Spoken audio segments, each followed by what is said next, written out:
has everybody seen what's going on in Seattle right now with the crime and stuff like that? And they bring that dumbass Kamala Harris over there to address the issue. And you know what she discusses? Electric school buses. That's the answer, folks. Electric school buses. Have you ever heard of such a thing? An electric school bus. What the? I'm sorry. I'm going to pardon my French, but what are they going to do with that? Well, these Western countries, and Canada included, they're totally the next target is the enviro alarmism. And when Trudeau was at the NATO meeting last month, the one thing he said in his speech was climate change. He's at a NATO meeting and he's talking climate change. So they're just totally fixated. Because it's a religion. That. It's a religion. And it's just it's no different. It's no different. It's no different than any other empire in history. The Romans, we talked about this yesterday. The world is a violent and destructive planet, right? And they were trying to understand it. And they developed whole religions to understand, to justify the natural phenomena of the world. They would sacrifice birds, because they thought it was a way to, protect them from the natural environment. And this is just a new religion, climate change, to control the people. Yeah. I couldn't believe. I was like, bro, you just said at the NATO meeting, Ukraine, this is bad, but the biggest threat to humanity is climate change. And he's at a NATO meeting. So it's a cult. They're fixated. I know it's an extreme example, and I know I probably just went out of turn, but an extreme example of this, and I wouldn't really even say extreme example because it's exactly the same thing. It's when the Mayans would sit there and look at all their people and go, the moon, the gods are angry. Oh, they need to go ahead and give all their wealth and the food to the priests so they can offer it to the gods and make the gods happy again so the moon will come back during eclipses. Really? It's the same thing. Good morning, Tap. And my point there is, I'm sorry, go ahead. Good morning, Tap. Hey, good morning, Punchbowl Town Square. It's going to be a fantastic Wednesday. We are now live on Rumble. Let's have a wonderful day.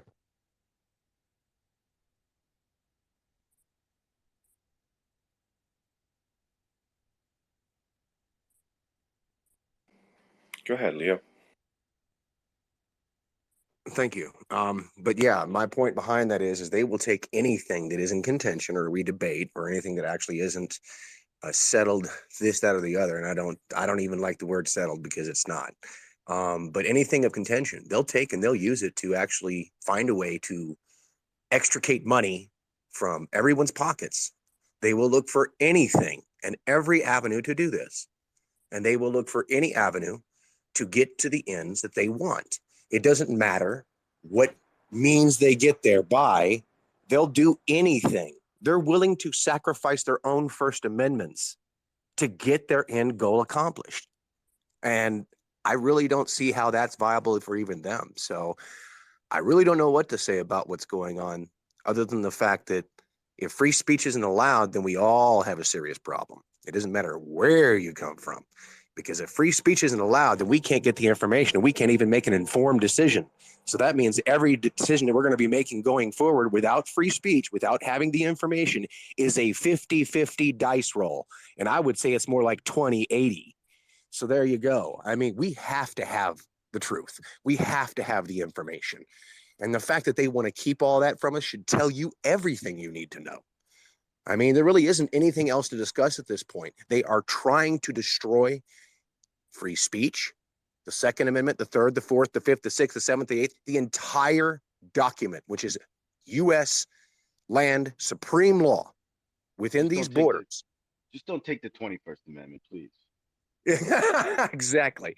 The point is that they have no rights to infringe on anything, and it says if nothing has been mentioned before in these amendments, you still don't have a right to touch them. Period.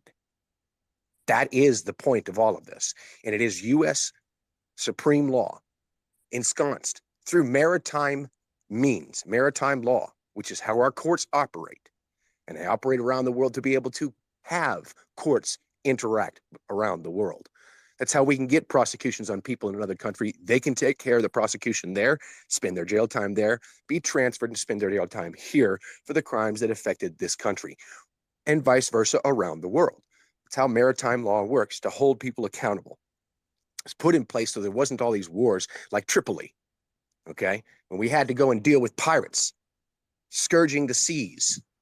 That's how the Marines have their song, all the way to the shores of Tripoli. I'm not a Marine, but they are my brothers, as I'm a U.S. Army veteran. And I fought for everybody to actually have the right to say whatever they want to say and still be wrong. But you should still have that right. And they're trying to take even that away. Well, I am awake, Leo. Thank you. That was better than coffee. AC, good morning.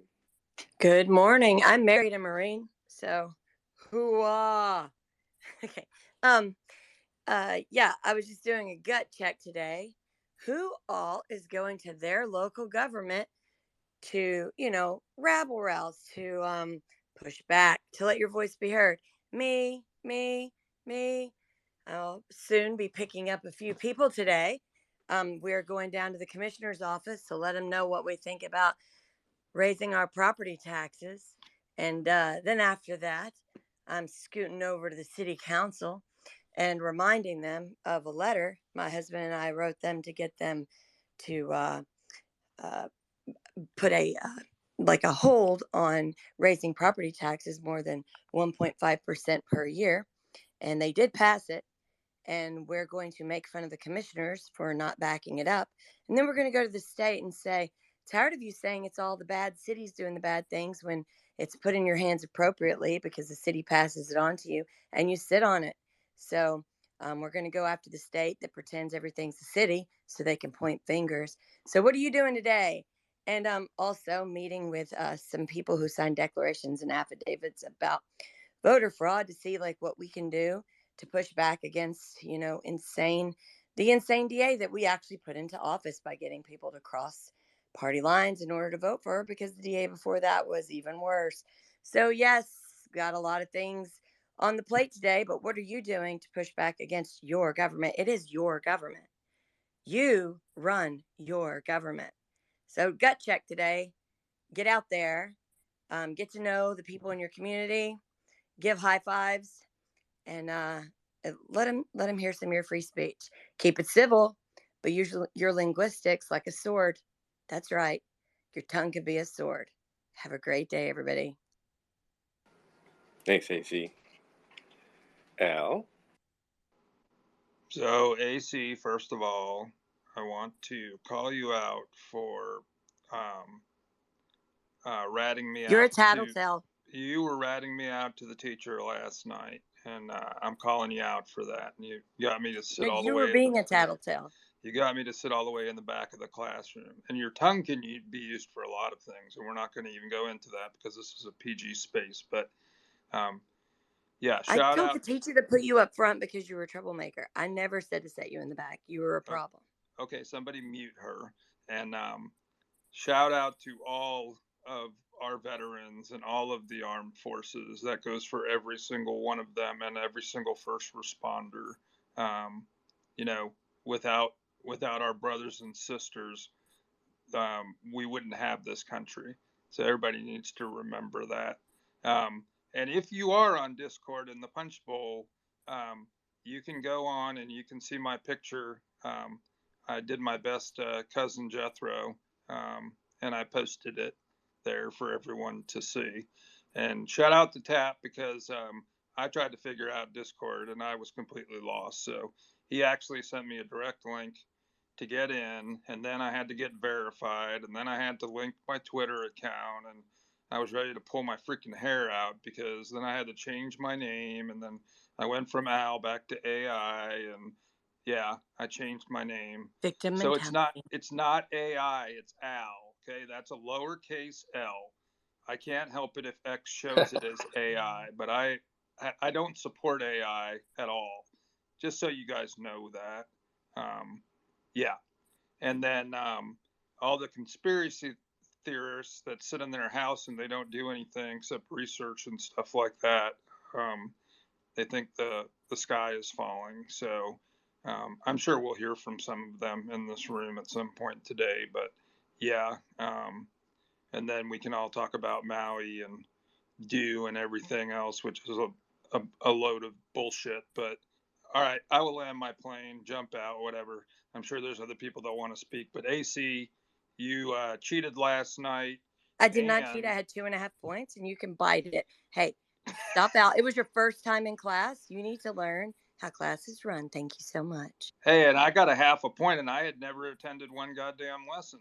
You So were lucky to get that half pretty a point, good. dude. That's You were lucky. I would say that's pretty good. I mean, I am working on my master's degree, so yeah, if I can go in and talk about plants and Masters agriculture, in BS. This sounds like a lot of well, fun. What was this? Where were you all Tuesday night? The garden show. You were there, Tap. You were just quiet. I was hanging out with my wife. Yeah. I got the Rumble stream going. Gosh, what do y'all expect?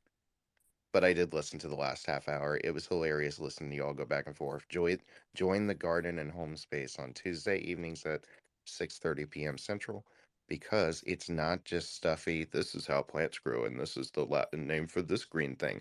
No, there's trivia. There's picking on each other. It's fun. I got picked on a lot. I'll just say that. It was your first time in class. That's how it goes. Good morning, Rose. Good morning. I'm glad I didn't miss the garden space and I enjoyed listening to all of you banter back and forth. It was absolutely hysterical. Thank you all for giving me such a good laugh. I will definitely join that space again, even though I'm not the best gardener and I can't remember or say half the words that Kevin's talking about in there. Just to enjoy you guys at the end and just see the community come together like that. It's so funny. Oh, it's the greatest. But back to the electric school buses. Do you know, so when my oldest was in school, like they do, I forget what it's called, where they have to come up with an idea and present it. The name of the program that they do is skipping my head. But a child came up with that, like, the electric school bus idea. And I like totally laughed about it when like an email came around and they were proposing that the district buy like an electric school bus, the bus company buy an electric school bus. And I'm like, oh my God. And I think I even wrote the lady back or something when she was sending around the proposal because she's a neighbor of mine. She hails from another country that's more like liberal than ours. But I tried to explain to her that it's really not really a economical, like, feasibility that should be something we should consider in our district, that the cost of it would be way too high for the taxpayers to endure. But, she kind of argued back with me, and I fluffed it off thinking, oh, this isn't a possibility at all. Well, I think last year they purchased the first electric school bus. So it has happened in my state, which is quite liberal. Sometimes these little crazy warnings that we hear and we fluff them off as not being a possibility because it doesn't sound realistic. The absurd actually does become a reality and we need to pay attention, is what I've discovered through that lesson. You know, we learn from our experiences. So, what I keep trying to figure out is why. Why does this keep happening? And some of you guys were touching upon it, and it keeps going back to the money. So we have these major bankers who are making these investments in industries. They need new industries to place their money in, to put loans out so they could get money. And therefore, the other people that we tend to hate and say, oh God, they're out of their minds, they're crazy. No, they're not the real danger. Okay, they've just been conned because they're not very smart. So they've been conned to buy into this program of this industry that the bankers need to create in order to make tons and tons and billions of dollars on our back. So we need to focus on, and I keep trying to go back to it, we need to focus on the real enemy. When everyone would say, trace the money, just trace the money. We got to focus on tracing the money. I don't know how we convince these others, but I think instead of the total crazy liberals, that were opposed to their ideas, we have to focus on a common enemy. And so I'm saying this not as just trying to dictate, but I'm just saying it as I keep it over and over in my head each day hear something that somebody says and keep going back to that realization. I need to remind myself of that again and again. So I love this community. I thank all of you for letting me speak. Good morning, all of you. And let's have a great day. Thanks, Rose, and good morning. ML? Yeah, hi, Rose. I want to stem what Rose just said. Now, I think wind-powered buses would be the best. But anyway, quite a few years ago, there was an article where they covered this thing from Oakland, California. Apparently, Oakland was the first municipality to go with 100% electric buses. And in a separate article a few weeks later, they said there was a charging station behind the garage powered by diesel generators. And so it's all trickery, right? It's just for headlines. And I'm sure the emissions from the generators are more than from the buses because you lose efficiency going through a generator. But anyway, yeah. I don't know. I think we should go the other way and have coal-fired buses and run them cheap. Anyway, thanks for bringing that up, Rose. Oh, there's a good chance if they're electric, they're running on coal anyways. Don't worry about that. That's ML, that's a steam locomotive, bro. Not to mention, what's the cost of a normal bus and an electric bus? I'm sure it's 4 times more expensive for an electric bus. Pretty close, if not more. AC? Well, just to give you an idea, sorry, AC, didn't mean to cut you off. Actually, Oh my God, Al. because I don't really like you. But anyways, so just to give you an idea, an F-150 right now, an electric F-150 is going for $92,000. $92,000. So imagine how much a school bus costs. Just think about that for a second. Not only that, but when you go to these said charging stations, I was under the impression that if you buy an electric car, you get to charge your car for free. Oh, no. You have to pay to charge your vehicle.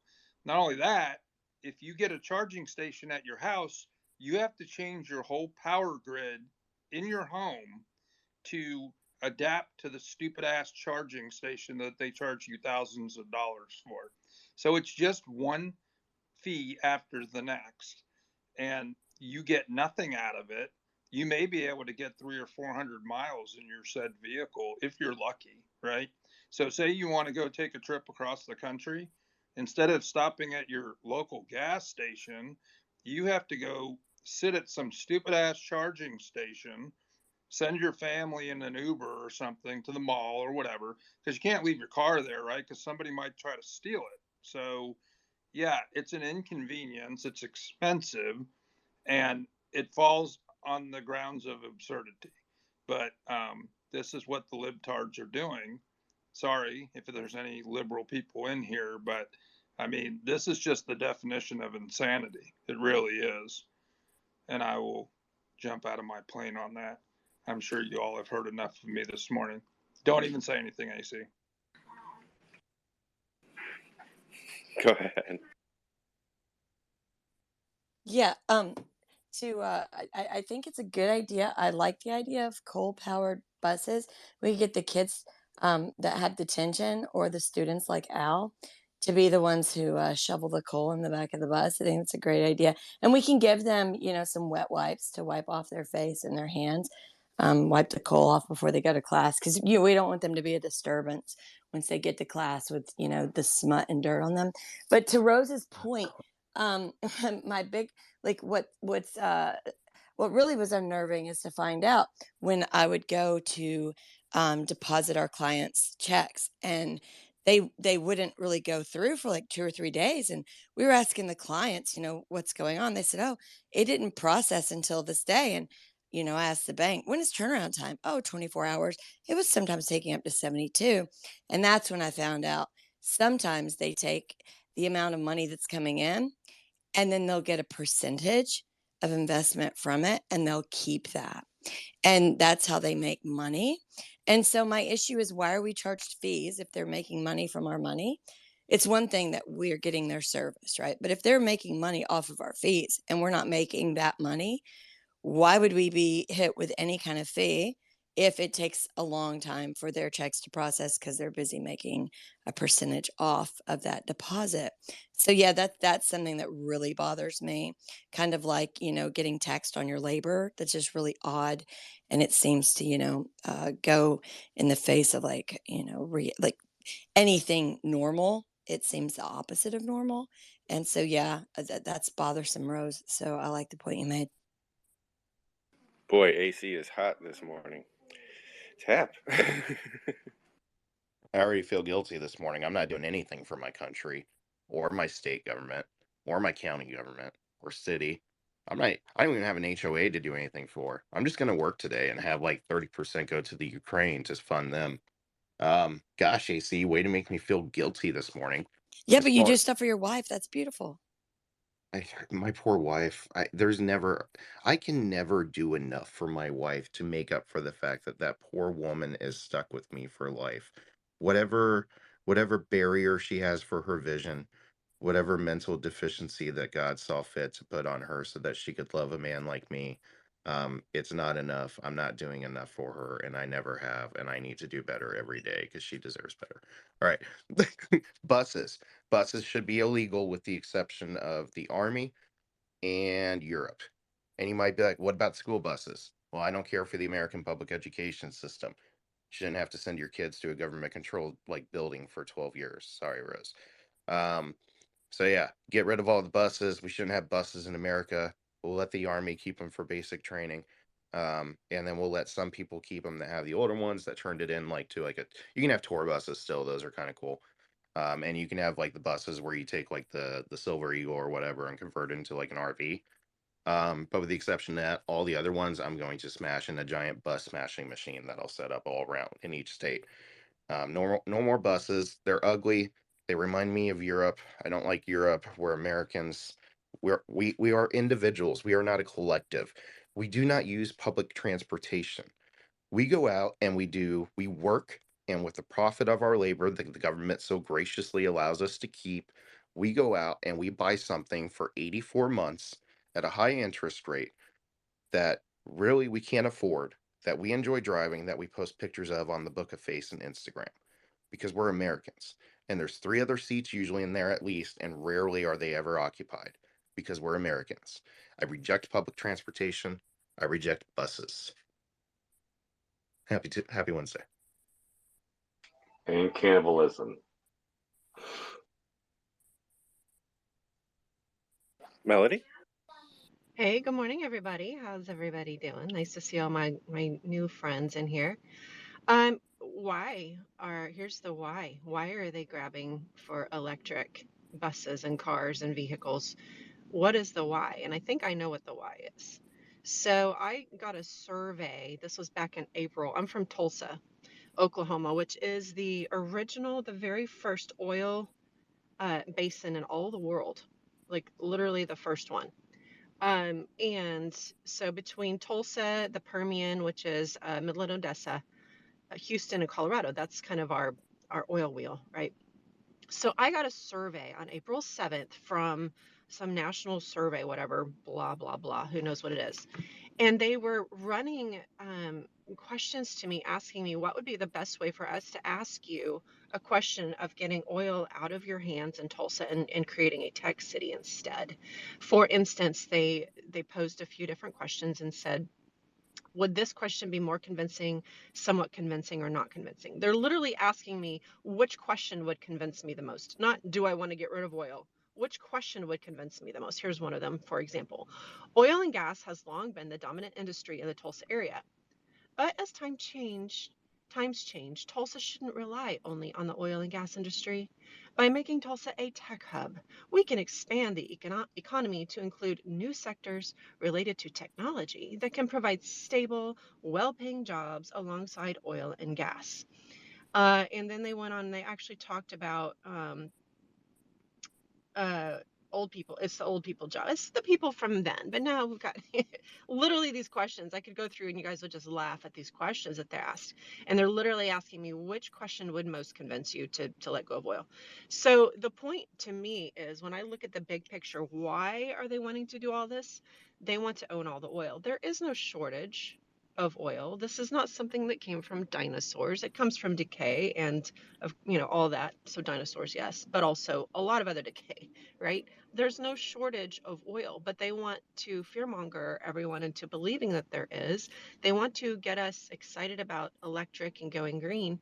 I'm pretty sure the point is they want to own the oil, just like they're buying up Hawaii now that, oh, it all burned down, so the state's going to buy it all, whatever. They're trying to buy up the oil and get their hands on it too. They don't want it to be decentralized and owned by private, having private industries like Halliburton and so forth, we the people. They're controlling the electric. They can shut off the electric grid anytime they want to. And as you astutely pointed out, all these electric buses and cars run on fuel anyway on the back end, creating the batteries first of all, and then also the diesel generators, etc. So what's the overall agenda is I think what we have to look at is they're grabbing for our oil. That's my take on it. So I'll end there. Good morning, everyone. Good morning and thank you. Morning, Health. Hi, good morning. Very interesting discussion. I just want to kind of chime in and give my opinion. Climate change, in my opinion, is debatable. Whether or not carbon dioxide levels are causing an increase in temperature and whether or not that's bad for the planet. In my opinion, probably not. There's another factor to this discussion, though, would be environmental pollution. We were talking a little bit about the coal industry and the use of coal as an energy source. Coal, the use of coal releases large amounts of mercury into the atmosphere. And when that goes into the atmosphere, it mixes with the clouds and comes back down with the rain onto our soil, into our crops, and into our water. There was a study released in 2021 showing how the majority of baby foods being sold in the United States, organic baby food included, contains dangerously high levels of lead, cadmium, mercury. There was one other, arsenic, I believe. And that's all from environmental pollution. Gas-powered cars, they release high levels of what's known a toxin called cadmium. So there are some downsides to what's happening. There's a possibility that those in the government are addressing these things without raising the alarms, without scaring the general public. Environmental pollution is very real, but we don't want to kind of have anyone pointing the fingers at us and drawing correlations or connections between environmental pollution and rising rates of various diseases or conditions. Can I ask the other can I ask you a question about the coal? Sure. So a coal-fired plant or anybody burning coal, they're just letting that gas escape into the atmosphere? There are filtration systems, I know that, but they're not adequate. I don't think it's possible. Well, no, they are adequate. In fact, it's illegal to burn coal as per the EPA Act 45 to 50 years ago. You cannot burn coal and let that gas escape into the atmosphere. It has to be collected and it has to be stabilized. You cannot burn coal without collecting the hazardous gas. I understand. Well, hey, Health, what were you getting at? Where were you leading up to? Well, just to address that, I do know there are filtration systems, and can anyone else? Okay, there are filtration systems, but I've read multiple studies showing that the land directly near coal-fired power plants, the soil tests high for mercury levels, and that's more than correlational. And a lot of people, biologists and people working in the wildlife field will agree with me. But in any event, on the other side of this, in terms of electric cars, they pose their hazards as well. The woman before me shared that the back end of electric vehicles is coal and all of these other kind of dirty natural resources for energy to create those. But specifically with electric vehicles, they emit large amounts of EMF radiation. So the guidelines set are for short-term exposures, and so riding around, spending a significant amount of time in a vehicle that's emitting high levels of EMF radiation, I can guarantee is not good for anyone. The real thing I wanted to say, though, was that I think that, I'll speak for myself included, we've been conditioned to become reliant on other people for basic things. You know, in my opinion, everything I need is right around me. You know, water, food, soil, land, anywhere I need to go. If, you know, I should be able to walk there, just like every other species on the planet. You know, we start going out of our natural means and our own natural resources, and I think we're going to run into trouble no matter what, you know. But in any event, I think environmental pollution is very, very real, and I think it's having a bigger impact on all of us than a lot of people are aware of. You know, if the waterway in your area, in your town or your city, if the rivers and the lakes are polluted and you can't drink from them, we have nothing. You know, and that's very, very fundamental human knowledge. Thanks for letting me speak.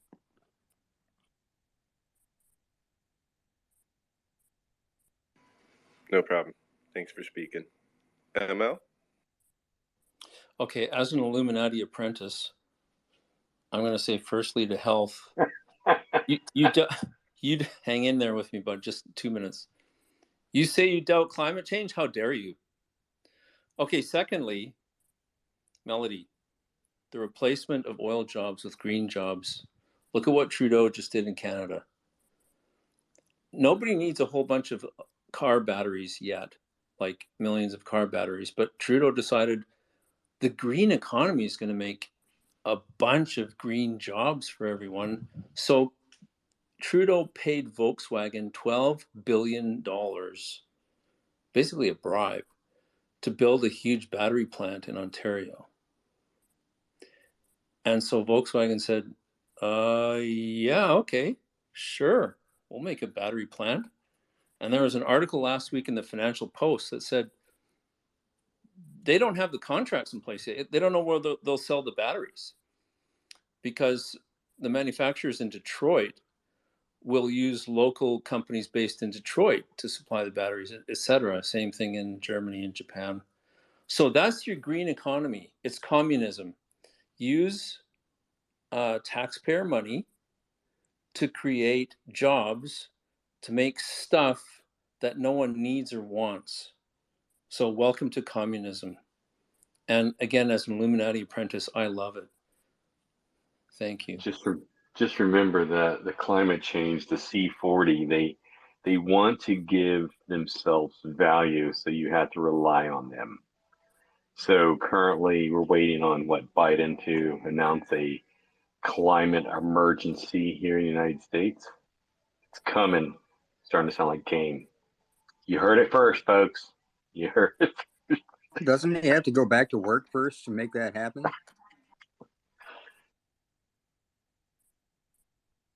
Yeah, you know the thing. I'm not being funny. I'm being serious. No comment. I was too busy laughing. Was it Melody or AC? It was me. It was me. Hi, AC. Yeah. So a couple things. So not everybody knows me here, but everybody hopefully is starting to get the picture that I'm a 100% Trump girl, and I'm helping people get involved locally. That said, so just so that when I make this next statement, everybody knows. I mean, I run alongside Greg Phillips and Catherine Engelbrecht. So y'all know where I stand by saying those few statements. I don't love when we crucify anybody that might have some knowledge that maybe is on the other side of things, or maybe runs a little bit more centrist than I do or you do. Health, I don't know. Let's see, health is wealth. I don't know what your pedigree is. I don't know what your training is. And I think it's very interesting that you have these thoughts. And I would personally like to hear more about your thoughts. But first, I would want to know, your research and see the receipts for what you're saying And I think as Americans, we polarize and say anybody that doesn't agree with me exactly is therefore, you know, we, ostracize. And I think that gets us in trouble. I walked into a DeSantis room and I swear they were calling me a bot and a troll and a liar and an operator. And I don't even know what an operator is, but, that they went after my jugular. And I just kind of sat back and I was like, oh, wow. And these are my fellow Americans. Interesting. So, while we are not all on the same level of there's a spectrum of where we sit as far as all these different topics. I appreciated that health you also came against electric, so that made me balance that out a little bit and go, okay, this guy is not just trying to sell a what could look like a leftist agenda. I guess I want to pause before just jumping to, okay, you're against us if you're not for my exact list of things that you should be for. Climate change is absurd, um, absolutely absurd. I took an astronomy class. How dare you? I know, I know. Well, I had to take a science class, and I thought, well, this will be easy. I get in there, and my professor at a completely liberal college.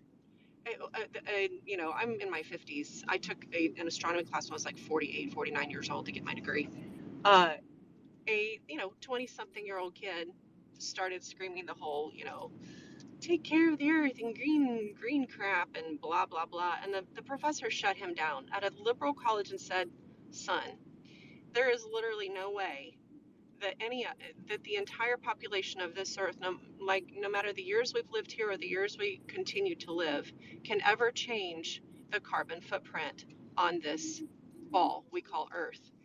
Because we were talking about how Mercury went from a carbon, like that, it's just so like he broke down the scientific, what Mercury, because it's closer to the sun and Venus and all that Point stuff, and he point literally broke it. point oh Let me finish. point oh point Let oh me 4%. 0.04%. let me finish. I don't know who's talking over me, but that we can't change it enough to ever make this planet uh, impossible to live on, and or harmful for us to live on, or scorch it. Something from outside, like a sunburst, things. And he's literally an astronomer. He's a scientist. He's got his PhD in this stuff. So my point being, climate change is something that they've continued to say over and over again, and they say the more, they've said it over years. So they start to get people to go, oh well, let's argue about it and figure out which way it goes. It's not possible as far as the whole carbon footprint. Carbon is good for us. The amount that we deal with is good for us. It creates the green, right? It's healthy. It's good. But anyway, I just wanted to say that about, thank you for also coming against electric. I think it's a conversation we need to have. I think we need receipts. I think we need to become more educated and knowledgeable instead of just pushing somebody out of the room because I don't like what you said. And, if you've got receipts, we should all be looking at everything together and going, let's find the very best solution. That's my take, guys. And I love you, and I'll land there. I was just trying to give you the scientific data. It's 0.04%. That's the amount of carbon in the atmosphere. And if we think we can change that, that we're pretty arrogant. Dude, I mean, I yeah, stopped listening after like a minute. I'm like, okay, that's a lot of info. you stop listening to me after a minute? Yeah, you Okay. you should do like a talk show though. I do. That was I have a fucking. show, but Oh, I'm no sorry if shit. I took too much time for you there, No, Rob. you didn't. You didn't. It's just spaces. So like after about a minute, I'm like, okay, because I'm used to like the back and forth and always trying to wait like how I can get my retort in. But that was like informative. That doesn't normally happen in spaces. That's good shit.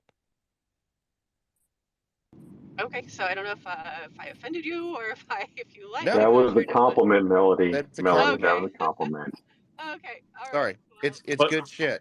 okay, stop cool. driving. But stop driving because you're driving up temperatures. Yeah, go ahead with the next hand. She used a turn signal. She's at least being responsible. There's a lot of people out there that don't. LOL. Love you. AC, go for it. Melody, it's okay. Mansplaining happens, and I'm here for you, sister. I'm joking. Girl, you know you are. No, okay. AC, you're always trying to cause Okay, problems. Al, your hand needs to be up and your mouth shut. Thank you so much. Yeah, Okay. we're gonna turn the other way and look at the whiteboard while AC does whatever she needs to Al. Yes. So I wanted to back up those who are talking about what the plan is. Trust the plan.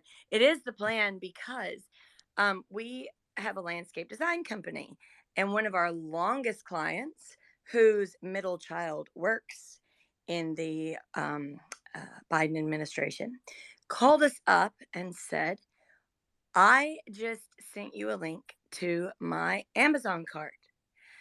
I want you guys to pick out an electric, or not an electric, a battery operated blower. And pick the one you think will be best." Now, let's just say their yard is a little over an acre. They have multiple trees, which backs up to Fernbank, which is a natural, like, woodline, science center where they keep every tree, every leaf, and they don't do the smart thing, which is where you keep the leaves under the tree so the tree eats their leaves, which is very nutritious. They want them all gone. So they want us to use a battery operated blower. My husband asked, "How many battery packs are we allowed to put on your cart?" Because we could maybe do 1/4 of the yard before we need to change out our battery pack. And if there's nowhere to plug it in and there's no gas, you're only getting 1/4 of your yard blown every time we're there. And they said, "Well, we'll get more battery packs if that's what's needed, and She we'll keep it said here." blown. Yeah, Al. And, so this is real. And they were serious. And like we kept checking for like tone of voice, maybe sarcastic remark. No, it was just, let us know how many battery packs you need. So this will be fun. And I'm going to do a timer and all that stuff to make it even more fun and turn in a chart for them, since they're going to need real time, on the ground research on what battery operated lawn equipment actually does and how much it doesn't do and how ridiculous it actually is. I'm not saying that I want everything gas powered and just keep it going forever and ever. I'm just saying battery operated get you like 15 minutes of barely really any power. So yeah, that'll be fun, but I'm going to do a chart and I'm going to stick those pie graphs right up everybody's ass. All right, I got to jump down because I'm the driver. I'm the designated driver for going down to the city and doing some shenanigans. And I will listen until I have to turn it off and yeah, push back against my local government. So remember, get out and push back against your local government. Have a good day, AC, but I would just insist in the punch bowl today that as you go out into the world, do not place anything into anyone's ass without their consent. Agree. I I have am that.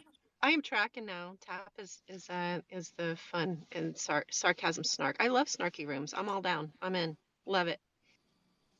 All right, folks, let's talk about the internet for a second. 90% of it is fluff, cat videos, and people pretending to be someone they're not. But then you've got guys like Tap for Nerd. Honest, sure, informative. Absolutely. Do I occasionally want to punch him in the face just for fun? Well, you bet, but that's what keeps it real, right? Over at the punchbowl.space, they crafted this beautiful pocket of sanity in an otherwise mad digital world. So if you ever find yourself wading through the junk, remember there's a place where real conversations happen, and hey, give a like, repost, or just stop by to see if Tap for Nerds is punkable in person. It's worth a click. All right, Oh my folks, God. let's talk about. Well done, Bishop. That was awesome. It's on you, Leo. That I didn't even know how to follow that, but here we go. When I was younger, I used to live in North Dakota, and sometime in the mid to late 80s, when I was still in grade school, I'd say about probably the mid, they took us on a field trip to the coal-fired electric plant there that was constructed, because at the time it was constructed, it was one of the largest in the entire United States, and it was the most state-of-the-art, because this was we went there, we went up on the stack, and they had us lean over into the stack as it was operating, expelling gas. And they explained to us that the only two things coming out of that smokestack was water and carbon dioxide. Okay. And I'm going to get into what carbon dioxide is. I'm trying not to get too far into the weeds about what it is. It's really simple. It's not that hard. We all learned it in grade school. But the reason that I have this extra information is when we did that, I told my father that we had done that, and he wanted to do some research on these scrubbers. And I wanted to add to what Yellow had said. Yes, they do collect it, they scrub it, and then they expel it. He's absolutely 100% correct. Because in the late 70s, while my father and I were doing the research, in the late 70s, early 80s, there were congressional measures passed that restricted anything being expelled from there, including mercury. So that is also collected. We're also not allowed to dump it. Now, I'm going to caveat all of that with the fact that as long as they're following and being monitored and maintained, the scrubbers, I mean, and the plants that are actually producing the electricity with coal fire, as long as they're following regulations, they are not expelling anything but water and carbon dioxide. And we have a current problem, and this is where I'm going to get into the carbon dioxide issue. We have a current problem with what the current global levels of carbon dioxide are. They are below what is called optimum plant growth level. Optimum plant growth level is 400 parts per billion. Right now, it's at 350 parts per billion. We are below optimum plant growth. That's why you see russet potatoes that are no longer as long as your forearm. They're about half the length of your forearm. That's because the plants are not getting enough carbon dioxide to remove the carbon from the carbon dioxide and release O2, which is the oxygen we all breathe. We don't breathe O1. It's toxic to us. We can breathe a little bit of O3, but not for long. It can become toxic in the blood as well. O2, we expel it because we put a carbon onto it. These smokestacks expel carbon dioxide. And one of the things they noted around these coal-fired power plants with the scrubbers is that all of the plant life, and I had a friend through the years that we also contacted about this that was into, and actually his entire family has worked in the,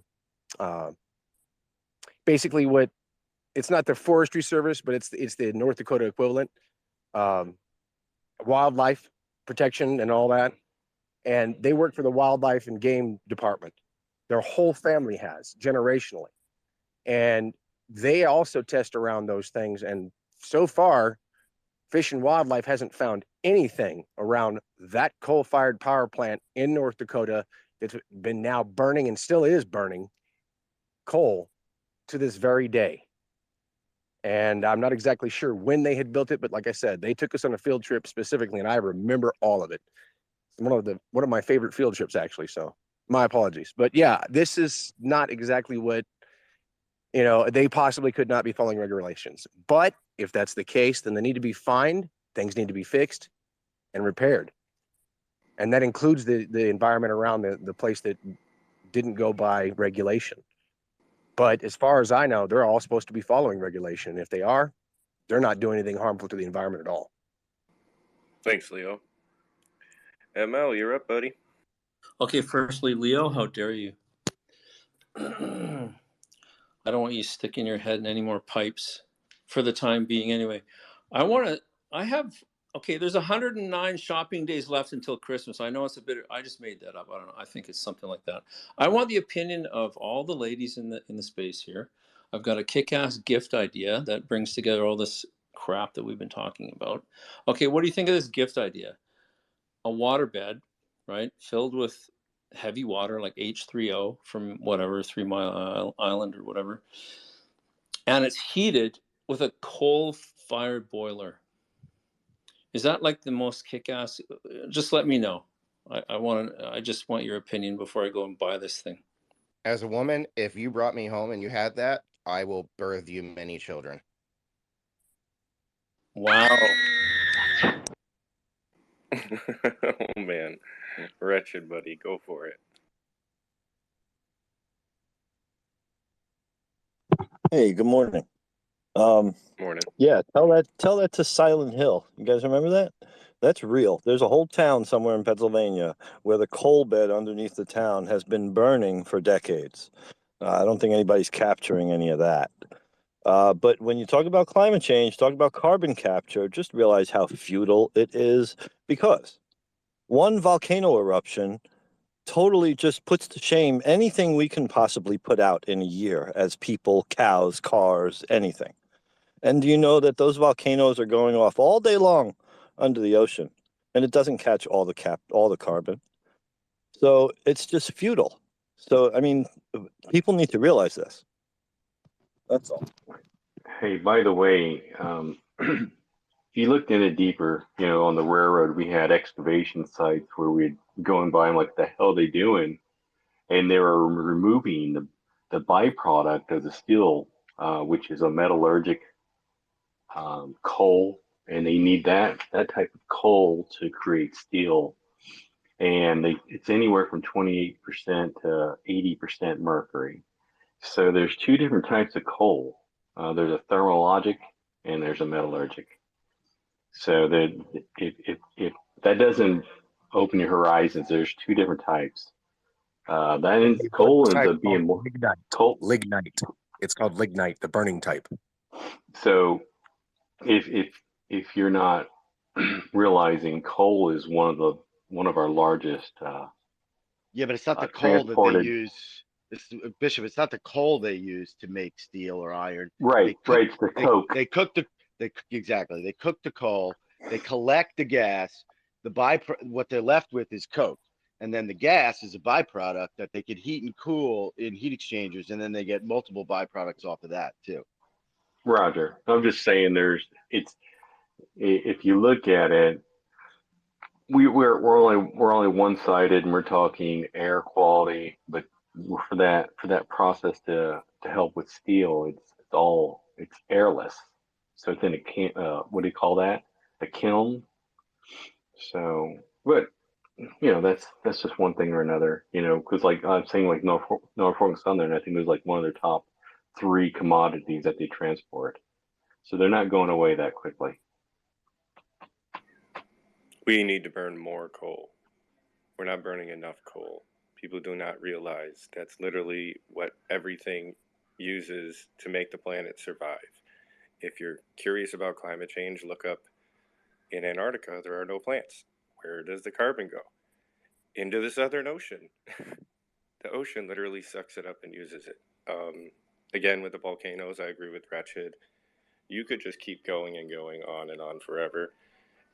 We're not doing enough burning of coal. We need more cars on the road. We need more coal plants.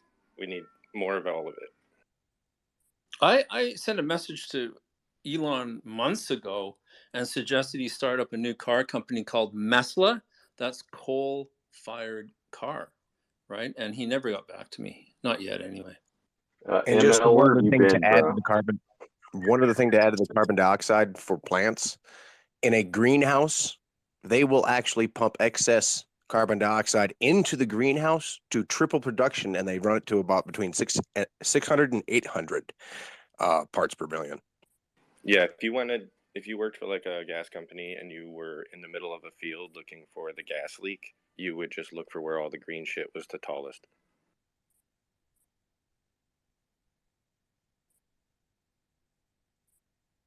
So yeah, climate change is a hoax. There we go. Oh no, climate change isn't a hoax. Waiting for. No, climate change isn't a hoax. I'm going to push back on that. It changes 4 times a year: spring, winter, summer, and fall. My God, you know what? Climate change is so real. Yesterday here the high was 85. Today it's 86. Is that not proof right there? It's fucking changing all the time. Exactly. It's changing all the time. It also changes in the other direction, because yesterday it was 94 and now it's like 89. Oh my God. Booga, booga, booga. Well, you definitely need to burn more coal then. And just around 300 years ago, we came out of what was called the Little Ice Age. That's 300 years ago, the Little Ice Age. So they wanted us to get it colder. So what? We have 2 miles of ice on our heads? Come on now. I have a problem believing anything that's 300 years old if we can't even believe what's being put out now. Go ahead, Health. I posted. I made a post up there on the jumbotron. I'll just read it. EPA officials estimated that about 50 tons of elemental mercury are emitted each year from U.S. coal-burning power plants. And I'm going to post another link here showing the byproduct. Let me see. I'll read it for you. Widespread mercury contamination across Western North America. Let me just get that up there on the jumbotron so everyone can see. Hey, smart. That is now known as the X-hole, sir. What's that? Oh, okay. All right. But I think people are kind of locked into this. Well, are we going to do coal or are we going to switch to electric? And for me personally, we're the only species on the planet that relies on unnatural means to do natural things. Meaning, imagine if birds were brainstorming how they can travel. Well, are we going to use coal-fired means of transportation or electric? You take a step back and go, well, how about you use your wings? And I think with humans, it's the same thing. Not to get too hippy dippy and move the conversation too far off, but I learned a lot about nature, and I love watching nature documentaries. And every species on the planet lives in homeostasis with their surroundings and their ecosystem, and everything they do provides a benefit to the other things around them, and there's harmony there. Humans are the only species that we emit more waste than we need to, but in learning about health and biology and pathology and toxicology, these things that are happening, climate change, I think is BS. I think global warming is BS. I think carbon dioxide being a problem is BS. I do think there are some conflicts of interest by the people claiming these things, and I think they have ulterior motives. And like others have mentioned, control, natural resources, control, profit. But environmental pollution, in my opinion, is very, very real. As I mentioned, which I'm sure a lot of people know, if the river in your area is undrinkable, if the soil in your yard is unfarmable because it's toxic, you have nothing. If you're dependent on other people for your means of survival, your natural resources, that's real control. But I'm going to post another link just so everyone can see and kind of facilitate that into the discussion, because I know there was a gentleman saying that what I was saying wasn't true, that mercury is not coming from coal-fired power plants. It's not a threat. We need to use more coal. And the science, the analysis doesn't agree. So Yeah, we need to burn a ton more coal. You know why? Because we developed all this land so the lightning strikes are hitting the Empire State Building instead of creating brush fires. We really do. We need to burn more because we're not having enough brush fires because we put houses there instead. It's a problem. It's a real problem. Melody? Okay, so I'm also the solutions girl. So what is step one? I love the idea that sure we need to use our feet. However, when you consider all the different all the situations that come with that, as people live out in the country, people are elderly, people are incapacitated in some way, people are 5 miles from the closest grocery store. I mean, it almost forces you to have to live. And I'm not coming against it. I'm saying if we're going to do this, we have to figure out ways. What are the solutions? None of it's safe. So, I think that's the point, is to try to make these different energies safe. Do I trust the EPA? No. So I don't know that I believe anything that's coming at me from any of those 3-letter agencies. So I love that you put that in the jumbotron, but how do I know that that's real? I don't know that anything is real anymore unless I see it with my own 2 eyes or I see receipts for it. The X-hole, excuse me, the X-hole, of course. It's easy. You simply look at the fact that they use the word estimated, which means they have no factual 100%. evidence. Well, just look at the fact that they say EPA. I mean, there you go. Any of these 3-letter agencies. So while I appreciate that information, that doesn't help me. I don't believe that. And I don't know that anybody else in the room does. I'm not coming against you, health, at all. I'm coming against the EPA. And I'm coming against, okay, great, birds can use their wings and also they can travel a continent. Like, they can go from, with those wings, they can migrate and go from Canada all the way down to Florida. I can't do that with my feet. So, I love the idea and I love what you're saying, but what are real solutions? And we got to brainstorm these things. Just really briefly, if I could just jump in, for thousands and thousands and thousands of years, we didn't have coal-fired power plants. We didn't have cars, and our ancestors did fine. If survival wasn't possible without technology, none of us would be here having this conversation. I think the overall sentiment on this group is we're against government control. We don't want people to control us, but that's how they do. When other people control your natural resources, your means of travel, they control the way your communities are set up, where getting basic necessities is a journey, 5-10 miles. It's a 30-mile trip to work. It's 5-mile trip to the grocery store to get necessities. That's not really a functioning community, in my opinion. But I'm putting this other. Hang on one second. All right, I'm going to move on to Okay, Rose, sure. Mr. Hall. Sure. Yeah. Go ahead, Rose. Okay, so as we're talking about this, and I think Melody brought up the Environmental Protection Agency. So here's a for instance. So in my district where I teach, there was one middle school that finally was condemned after numerous teachers came down with cancer from teaching there for many, many years, and children were sick because it sat on a dump site of chemicals. They built upon a dump site. In my own school building that I've taught at this building for over 20 years, there's been mold there. Now, and we teachers have brought it up over and over. We've called in the experts of the government to check, and somehow, the custodians would go around with bleach on certain parts where the mold was prevalent, and they'd always get a clean bill of health.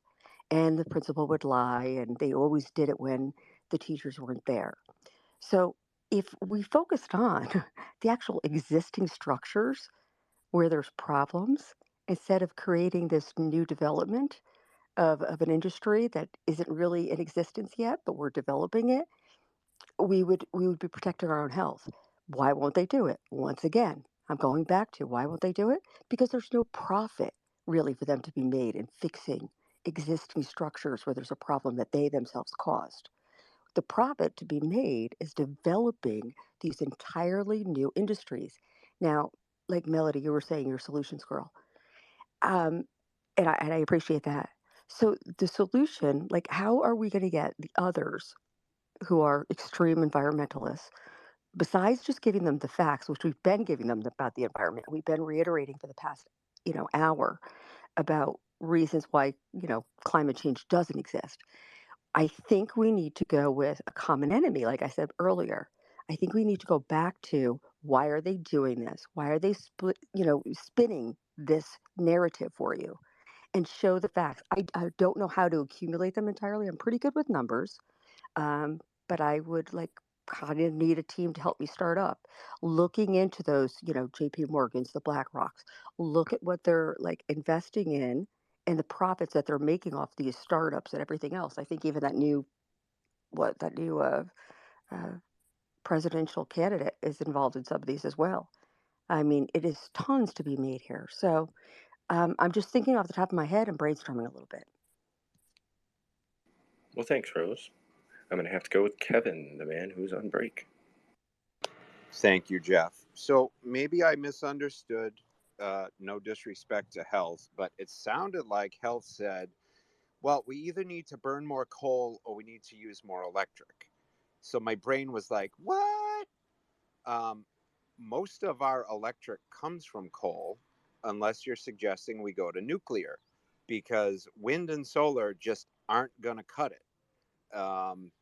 You would have to destroy the landscape with all of those solar panels. I've watched farms around here that used to have cows running around just covered with solar panels. And what they're probably doing is creating enough electricity for themselves, for their home, and probably selling a little bit back to the electric company. But you would have to cover tens of thousands of miles with solar panels and put more of those god-awful wind turbines up, knocking eagles out of the sky. to generate a fraction of what we get from coal and nuclear. So unless you're suggesting nuclear, that's where your electric comes from. So it's not one or the other. It's if you want electric, guess what? Electric is batteries charged by creating the energy, and you create a lot of that with coal. So that was all I had. Don't forget to follow your hosts and co-hosts and like and retweet the space and go to the punchbowl.space. Thank you. Thanks, Kevin. And good morning. Morning, Leo. How's it? What do you got for us? Okay. So I did want to touch back on the the testing that the North Dakota Wildlife and Fish and Game they had done. I got to see some of those lab tests because we were, like I said, we were close personal family friends with the family that we knew that has been working there generationally for at least 3 or 4 generations that I'm aware of, if not already now a 5th generation.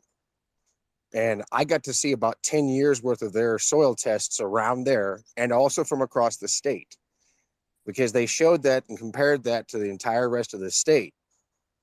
And there was no real difference in levels of mercury in the soil tests for at least 10 years from the time we started investigating it, my father and I, back in the mid 80s. So that went on till about almost to the time that I graduated high school. I was still looking at some of those reports then, those lab reports. They still really hadn't changed much. Now they all kind of have increased, but I believe that they're not testing properly for air samples anymore. One of the things, or 3 of the things that they're not testing in the soil sample right now is barium, strontium, and aluminum. Those have been pulled from testing and being listed for a lot of soil tests. Now they're still tested for, I think, in water, a lot of water sources, and maybe not all of them. I don't even think aluminum is anymore, but on the list for water. Some places it might still be, but there's a lot of places I noticed that it's not. Aluminum is a desiccant, and it dries people out. That's why, drinking soda from cans is not really good for you. Aluminum definitely pulls moisture from the air. That's why it can decay and literally fall apart in direct sunlight and pulling the moisture in and causes all the oxidation of the aluminum. And eventually those cans will break down. I've seen them in ditches, totally broken down, untouched by things and falling apart, crumbling in my hands when I pick them up. So aluminum is a very, very nasty, dirty thing. It degrades into a dust that then desiccates things around it. I noticed around these places where the can had sat for long periods, because I used to volunteer as a kid. We had a mileage that we took care of on the state highways in North Dakota.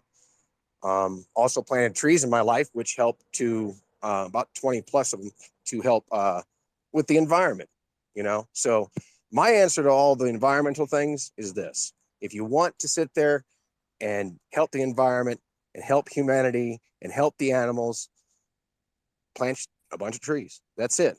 Hell, just plant one.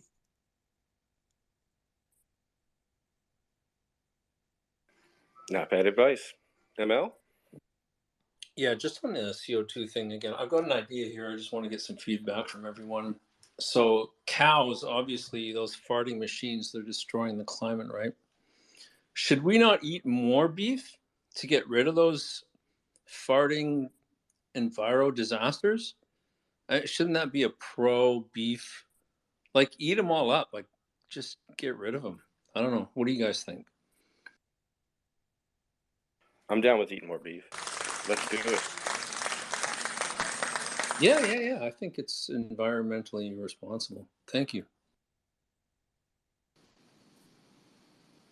All right, I got to head out, guys. I'm got a few things I got to get done. And I do appreciate the conversation. Hey, here in the future next year, I'm going to be interviewing some people, mainly for looking just for the truth. And I followed a lot of you in the room, and I'm going to be doing actually quite a lot of interviews. I'm going to try to reach out and do quite a few interviews, but that'll be starting next year. If you guys follow me back, then just be looking for a DM at any time beginning of next year. All right. God bless all of you. God bless America. And God bless Donald Trump.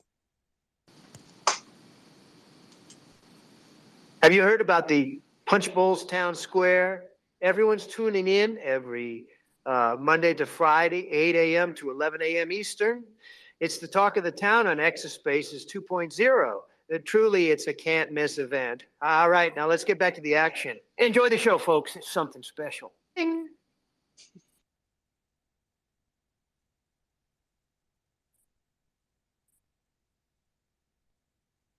What's up, Kevin? I don't know, but I'm loving the damn commercials, Bishop. Yeah, these are way better than the old ones. Yeah, headset on with Bluetooth. Just give me back feed.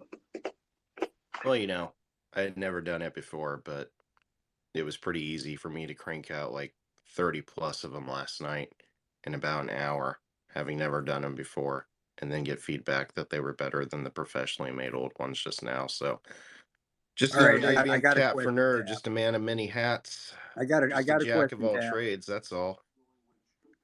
Was that before or after beer? Yes. I gotta bounce, guys.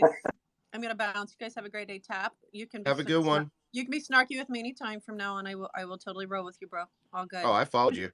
I didn't realize you actually do a show like that. All makes sense now. Oh, yeah, it's fine. And hi to Chad. Good to see you, bro. Oh, y'all have a great day. God bless. You too, Melody. Have a good one. Morning, Chad. How you doing?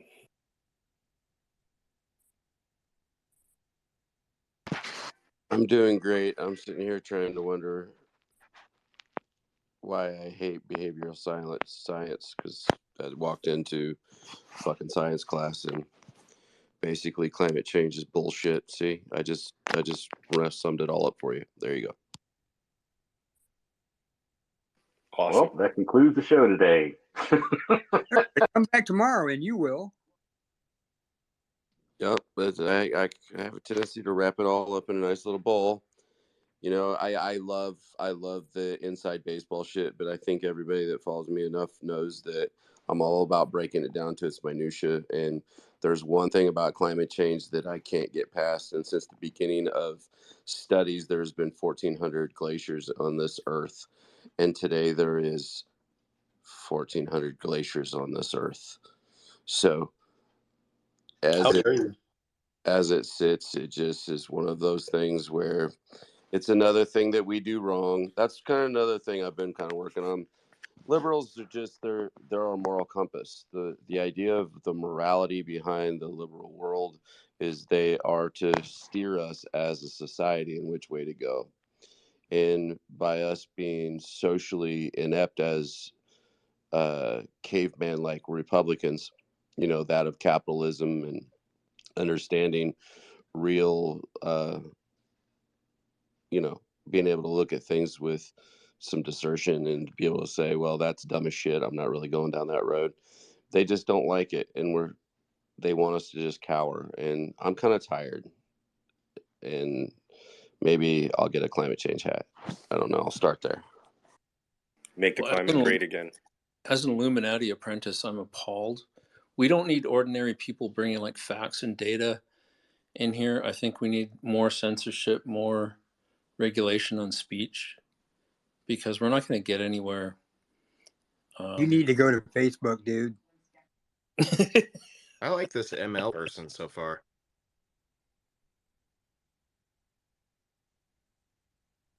Well, you're a robot, so you fart carbon. So. And I'll do it again. That's what I do. Thanks for the I start my day just like you. I know. Except I make gold records. And thank you for the cat dissertation. I made one statement about a cat on my show, and I got an entire dissertation in Twitter. That was impressive. Brought to you by 6 Beers and ChatGPT. And Creamsicle.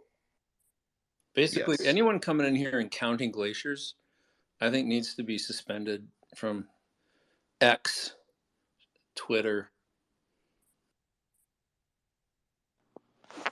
Well, I appreciate that, ML, but I have more guns. Okay. Appreciate it.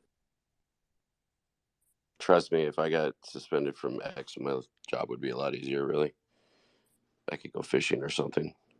That'd be cool. Oh, I'd love to be on there tweeting or excuse me, posting and in spaces, but good gosh almighty, I'm blocked. Oh darn, how frustrating. Anyways, going to the lake. Oh, Chad, guess what? Guess what? We went on YouTube yesterday. We uploaded all of our content, and we got our first content violation yesterday for medical misinformation. So it's like a badge of honor. We're so proud of ourselves. We're growing up. Well, be careful, because if that was your first day uploading and you've already got one, I've had 3 YouTubes, and I've just given up on YouTube at this point. I just can't. Commie pricks. Let me ask you all a question, okay? I've been talking about this for a minute. I just saw Shell in here, I think. She's heard me talk about this. You remember when they did Occupy DC or Occupy Wall Street, Oh right? my God, yes, I was just thinking about it. Why don't we occupy Silicon Valley? Yes, yes. Why don't we get a stage? Chad, that's what I'm talking about. I found a big old because I've been talking about this for about 3 years. Shell, and I've had a lot of people. I even had John Rich said that he would play for free. So I found a field in a farmer that is literally about 1.25 miles from Facebook and X whole Twitter or whatever. But see, X is kind of on our side now. Like, maybe we can get the X employees and we all go work for X for a week, and then we go over and ask Facebook if they want to brawl. Kind of like Elon and Zuck are doing. But instead of the blue thumbs up, we come with blue middle fingers and stand at their gate and push back on them, make them feel like shit. I bet we could get a couple 100,000 people there. We make it a festival. Make the calls, Silicon man. Valley. Make the calls. I'm coming. We need sponsors. I know I've talked to Red Voice about it too. And anyone driving out of the Facebook parking lot in a gasoline-powered car, that car needs to be confiscated immediately. Agreed. We take a cherry picker, which is an excavator with a hook, and we have it on the side, and we take the people out of their car, and I can, in one move, rip their entire motor out of that car, and then we put 2 AA's in there, and we put them back in the car. Yeah, we got to ask them, what the hell are you doing, man? Don't you see the summer's hot? What the hell are you doing driving? All right, ML, you don't suck, so you can stay. Yes. and then we get, what is that beer company that's not gay? Damn, now you lost me.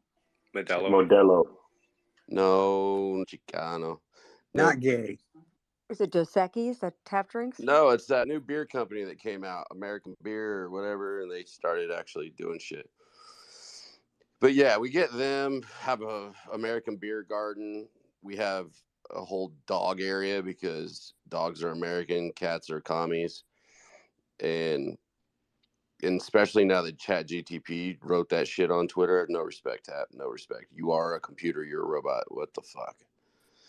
But what I'm saying is, I don't know why we wouldn't do it. And think about Occupy. It was cold as shit when they occupied Wall Street in DC. It's Silicon Valley. It's one of the nicest places in the world as far as temperature goes. I think it'd be good. And think of all of the Republican babies that would be made like Woodstock. It'd be cool. Yeah, now we need to have a car crusher on the side of the road. So anyone driving a diesel or gasoline car, haul them out of the car and crush the friggin' thing right there. We've already been through this. We're past this already. And the amount of resources to bring a crusher is dumb. And if we really wanted to make a statement, we just take a tank out there and just drive over it once and move it out of the way. There's a lot of ways to do this, but I don't want to get stuck on how we fuck up their cars, okay? That's important. We need to know where we're going to put the stage. We need to know what acts are going to be there. We need to know what actionable things we want to accomplish by having those people set organized. There's a lot there. AC, You're on it. Gen X, you guys. It's always better when women put shit together. Guys can come up with the idea, but women get all the details. I'll just show So up. what? Obviously, Jason Aldean does the halftime.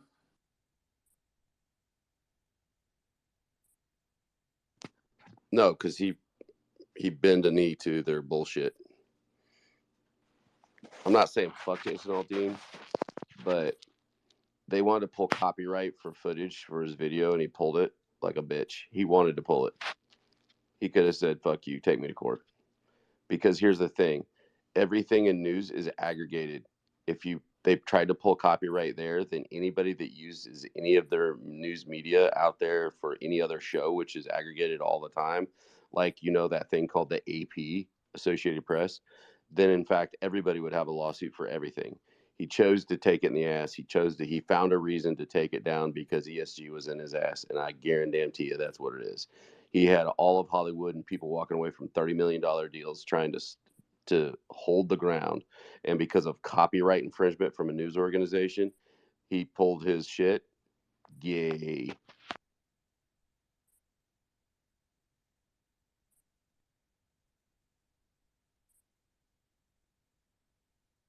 Where's our halftime of an event?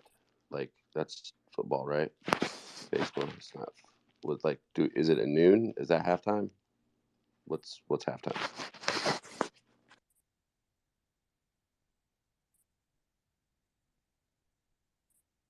Okay, so we'll move on from there. Well, how far are we from the beach? We got to sell this, Chad. Well, yeah, that's a good point, Rose. Okay. Because conservative chicks are hot, so that means Yep. And you'd like to see them in their bikinis, right? I love some. Oh my God, that would just be the thing. Conservative hot ladies in their bikinis. So you're going to sell all the men right on that one. We're going to have a fundraiser wet t-shirt contest. Oh, yeah. It's better than all these other GoFundMe things that I'm seeing around here. There actually is a website in the works. Oh, good. Excellent. There were 2 domains purchased. For wet t-shirt contest? Right side cleavage and another one. Oh yeah, what was it? Right side cleavage and I forget the other one offhand. Yeah, but yeah, and then on Sunday is when the Christian right comes out. So everybody's got to go from the Brazilian to the fullback, ladies. So you're going to break out the Bibles, right? I guess. I don't know. We have like a Friday night, be like football night. Find like a good football game to go to. What are we just going to pick a random football stadium in Silicon Valley to like go a bunch of nerdy kids playing football? Hey, listen, most of us, tend to like sports, don't we, on this side? But is it? Right, imagine like the old folks trying to beat each other at games. When's the last time you heard Silicon Valley High School in football is ranked? Right? I coached in California. I won a CIF championship as a coach in Ventura, California. I'm telling you, Silicon Valley is not known for their football. They're known for. So we could take them. We could take them. All right, let's do it. See, that's why I think we just get. I won't be a cheerleader. I'll be part of the dance team, but not a cheerleader. I never believed in the cheerleading thing of throwing my, self up in the air with my underwear showing. Why not? And they're not underwear; they're bloomers. There's an official name for those, Rose. What's wrong with you? And when you're high kicking, it's not like we're not. What are you talking about? I'll be the water girl. She went from beach and Brazilian cut swimsuits to carrying the water like. No, I'm thinking how I could participate in every part of the event. H2O. Well, you can hold my water there, because I drink a lot. Okay, Coach. Had a girl. All right, everybody's got their space. Working good so far. Think of all the carbon we'll make out of that. Be sick. We got to figure out. We have to figure out our players. Who do we have here? Oh, we're putting together. You got to get the young, sterile, young virile guys around. I'm young. Second string could be the old guys. I like the fact that you accented sterile. Put me in, Coach. I'm youngish and sterile.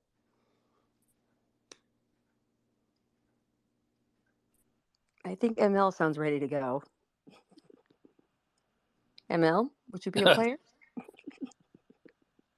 No, we got to do a football game that's like vaxxed versus unvaxxed. Oh, so they can shed on me when I'm at the bottom of the pile? Not today, Satan. Yeah, I'm gonna pass on that game. Let's do over under on how long the Punch Bowl lasts on YouTube. I'm gonna go with 2 weeks. I'm in for 7 days. I'll go 10 days right in the middle there.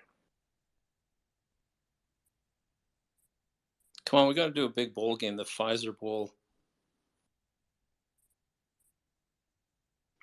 Tap this one, tap.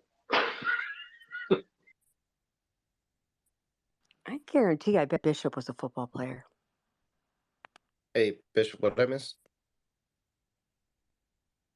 Well, you know, the vaccination conversation that's happening right now. So, Oh, should we just go ahead and get as many strikes as we can right now? No. I'm just kidding. That's not a challenge, people.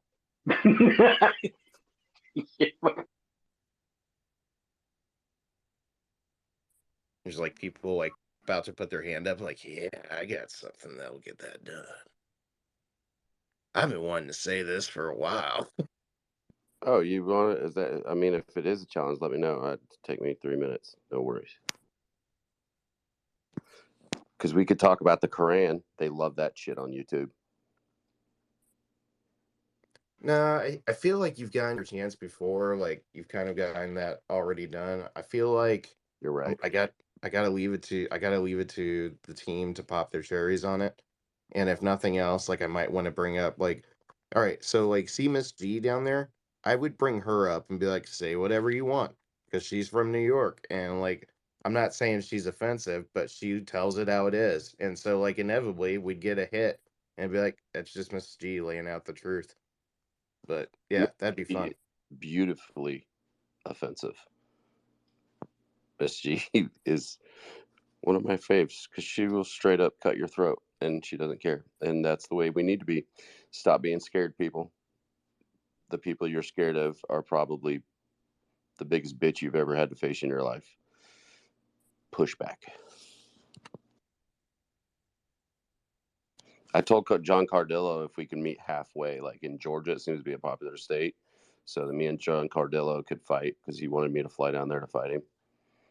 And then I talked to Beard Vet and he said, I sent him some of your military shit and that's why he's not responding to you anymore. Oops.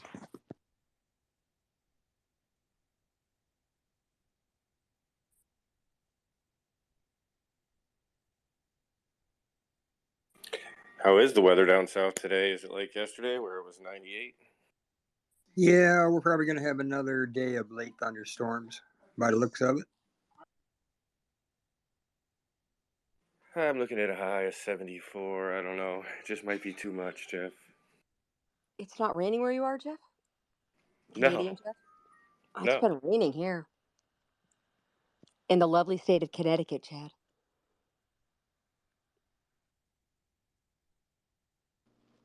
Connecticut sucks, Rose. But you're okay. Mike Thank T's you. half. I appreciate it. Well, the good thing is that, those of us who are like New York, Connecticut, we're a little bit more straightforward, which is why I love Miss G. But I don't understand. Like she says it exactly to people. I don't, and the same person who's Southern and just says it with a little bit of different tone, exactly what she's saying, it's not taken so offensively. I don't understand it. They could For the literally life walk up to you and be like, oh, bless your heart. And they really mean, go after yourself. Exactly. No, I bless mean, your. I'd rather hear it straight and not have to figure somebody out. Yeah. In the South, bless your heart means go fuck yourself. Like legit. Yeah. Yeah. If somebody goes, oh, bless your heart, and they walk away, they just told you to go fuck yourself. I've watched somebody say bless your heart to somebody and then walk away and get their ass beat. So I do it almost daily. I don't. I say go fuck yourself. I did it to somebody at Food Well, Line. I live down south, Chad. I gotta be Well, you do too. What the fuck, dude? Fuck, dude, I'm in South Carolina. Well, I mean, it says South in the name of my state, bro. But see, I'm trying to show them that you don't have to be that's my problem. I love good spiritual people, good religious people, but when you're a phony, and the idea of bless your heart is a phony. Jesus used to flip tables and hang out with prostitutes. I'm okay with that shit. So at the end of the day, I walk right up to you and say, go fuck yourself, all 6'1" of me, and say, now do something. If you don't, that's fine. Go think about what you did and why I said what I said, and maybe tomorrow you're going to be a better person. But if you feel like bowing up, I'm okay with checking your shit real quick. And in South Carolina, stand your ground is a very serious thing. Is it a mutual combat state too? Yes, sir. Oh, I love it so much already. What does that mean, mutual combat, Jeff? That means if you agree to fight, even if a cop is standing there and both of you agree, you get to duke it out like men. Wow. Wow, nice. I was at a concert as a firefighter, and some drunk guy came up pushing me, said I grabbed this chick's ass, and I'm like, what are you talking about, bro? I wasn't even here. He was so fucked up, he thought I was the guy they were trying to point out, and it was the dude behind me, and he punched me in the mouth. Well, the cop was standing right there, and I at him, and I put my hand up, and I pounded this dude into the dirt, and then I put him on my stretcher. His friends did not like him. They were like, where's the biggest, baddest? Yeah, that guy right there. He was doing it. That's why Chad has a headache. I mean, look at his picture. All the time. See, it's the thing when you go into jail, you punch the biggest guy in the room, right? Not in real life, but it seems like it doesn't matter where I go. Either I get the man head nod, like respect, yo, or I get in a drunk situation. It's always the little fuck stick that took 2 days of jujitsu and comes up to me like, what the fuck, bro? You're looking at me. I'm like, I'm 6'1". I look at everybody. The fuck? It's just one of those things I don't understand. And like even at the gym, it's always some dude trying to sit next to me on the bench and try to put weight on when I'm just doing burnouts. This guy puts 245s on there. I'm like, do I really need to go over here and start throwing this shit around at you? It's so weird how guys feel like they have to one up each other, especially, if there ain't around to mate, what's the point? Women do the same thing, though, Chad. Well, that's where you guys go with the yogurt pants. The yogurt. I love it. Who can get their yogurt pants up further up their ass and then do squats in the middle of the room? And if some guys happen to look at the train wreck that's in front of us that's called the gash, what the fuck are we supposed to do? And then they turn around and chew us out. Why don't you get dressed? I've actually tore this Filipino chick up at my gym, and I'm sitting there doing deadlifts on a Smith machine, and she's in front of me doing the new butt lifter or whatever, hip thruster. She's banging the Smith machine, and I'm just sitting there like, that's a weird workout. I've never seen that before. And she's like, why are you watching me? I said, you're literally in front of my machine that I can't move. And she's like, you're just trying to get a good look. And I'm like, well, it's not like you came in a fucking snowsuit. I can't help it. You're wearing a white leggings and you're doing this hip thrusting thing. We're trying to figure out whether or not you are, Arby's or are you full packaged? I don't know. White leggings too? Oh my God. Well, I don't know. See, that's why I call them yogurt pants, because at the end of the day, the fucking difference between a legging and a yogurt pant is beyond me. It's all skinny lycra, and the whole concept of it is girls say, but it's so comfortable, and all the guys are like, but it's awesome. So everybody needs to just deal with it. It's just what it is. I'm not mad at yogurt pants, but I sometimes am. Let's get real here, Chad. Why There's some people who should not wear yoga pants. Two things that never lie: children and yogurt pants. Children lie constantly. I guess you haven't met many of them, but they just lie for a living, those little bastards. Well, Samuel, you're a teacher. I understand that. So I need you not to be triggered at this particular situation. But when you ask a child a serious question, more than likely they're going to fucking burn down the family, the house, the mom, the dad. They don't give a shit. If a cop comes up and says, did your dad smack your mom? Right in the mouth. Yes, he did. Most of the time, kids will tell you the truth. And Samuel, I don't feel it's fair for you to label children as liars. I feel like children consistently saying no, Mr. Samuel. I cannot let you bum a cigarette again. I don't feel that's lying. I feel like they're just basically saying, dude, you need to buy your own smokes. But he's in a position of power. Why should he have to buy when he can take them down? Well, I'm just saying. I'm just looking at it objectively. I think Samuel's in a position of power.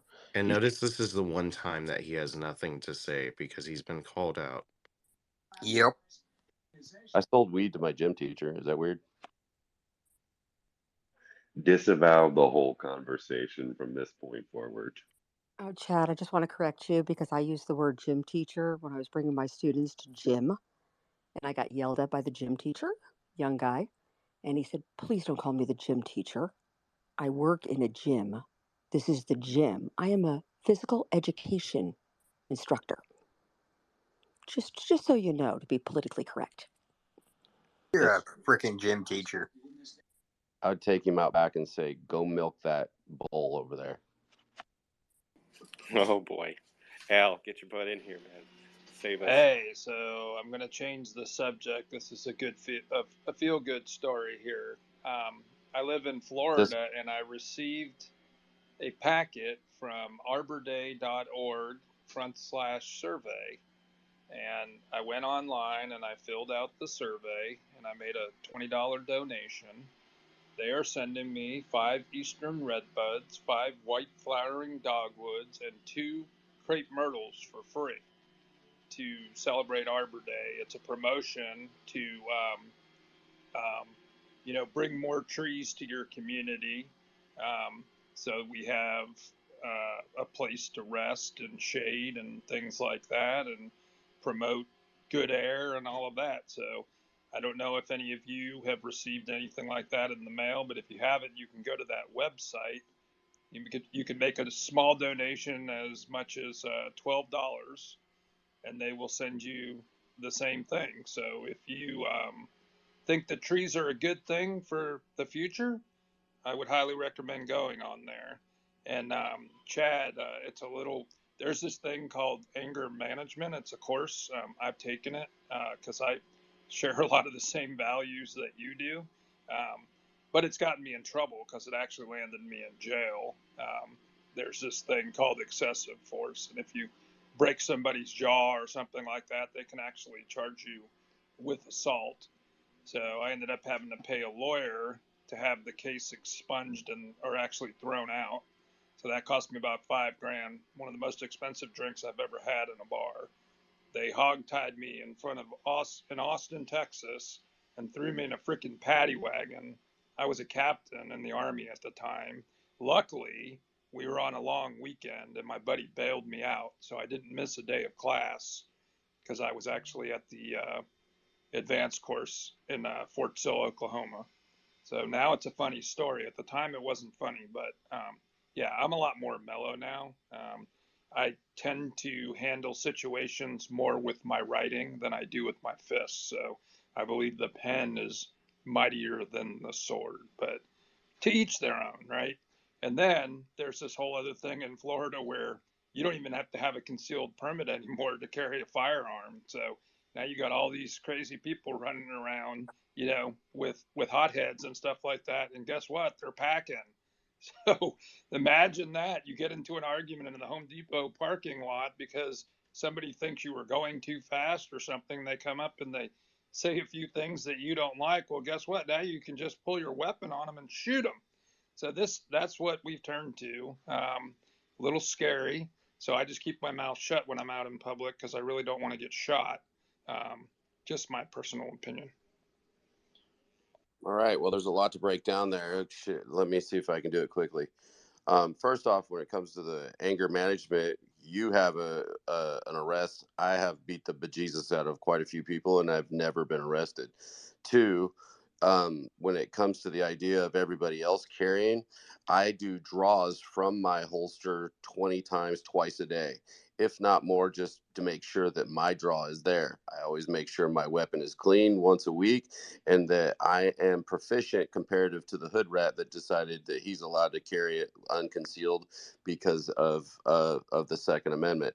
So all of those things being said, I appreciate you, Mr. Al, you being a senior to me and all, and I can appreciate your story. But at the same time, it's always about being prepared to bring out the monster that is within me, not necessarily live as the monster.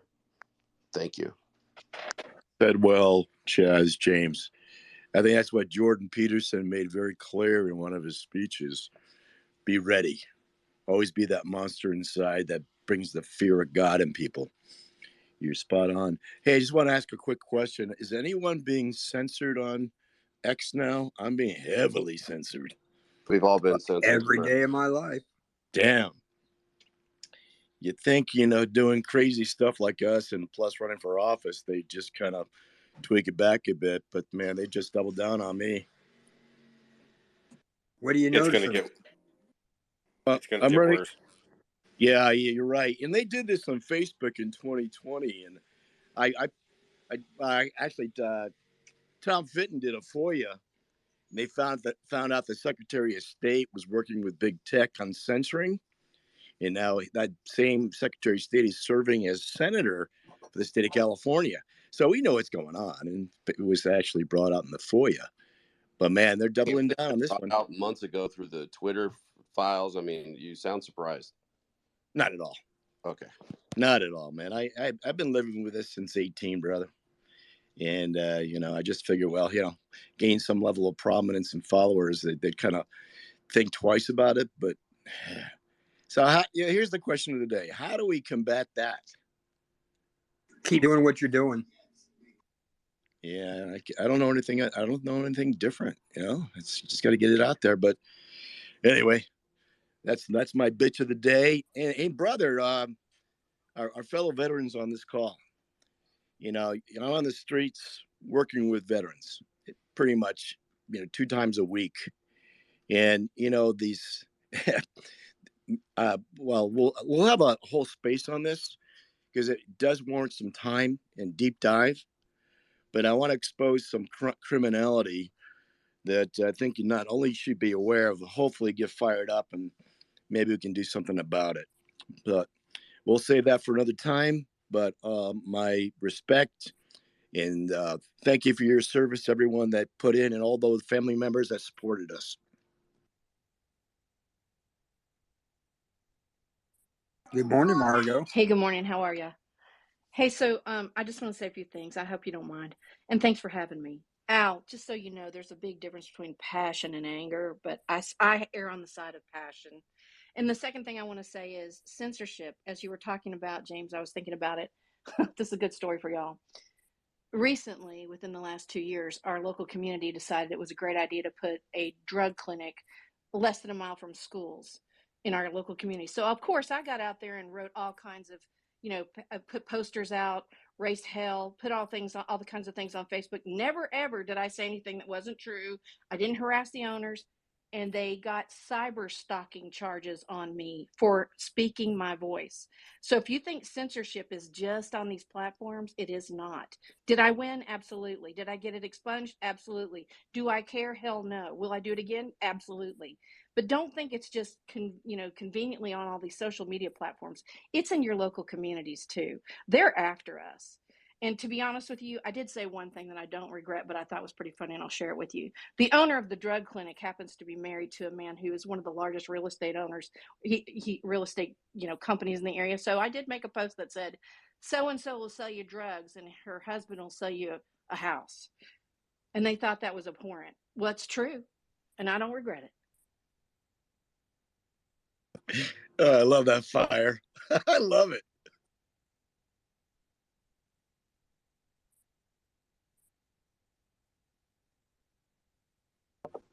Chad, you made it a theme, brother, doubling down, tripling down on this. And I think that's probably the message of the day.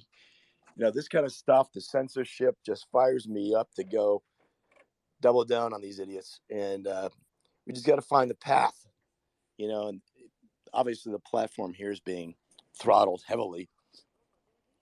And I guess we come up with a campaign with the Ministry of Truth in effect under Biden. I think it's really time for us to put our gray matter together, come up with the best plan and what's the best path forward, and really counter this Ministry of Truth. James, if we're going to do that, you absolutely need to have a PAC to go with it. I don't mind being the treasurer of the PAC, because you will land up, in court, and I want to make sure that your bills are covered like Al's were. So if we're going to do this and we're going to make this ministry to go forward, I volunteer myself to be the treasurer of the PAC. I Okay. love Were you that. I too late love to it. I hear? love it. Hey, Were you too Chad, you late want to to hear wait on this James one? say occupy Silicon Valley?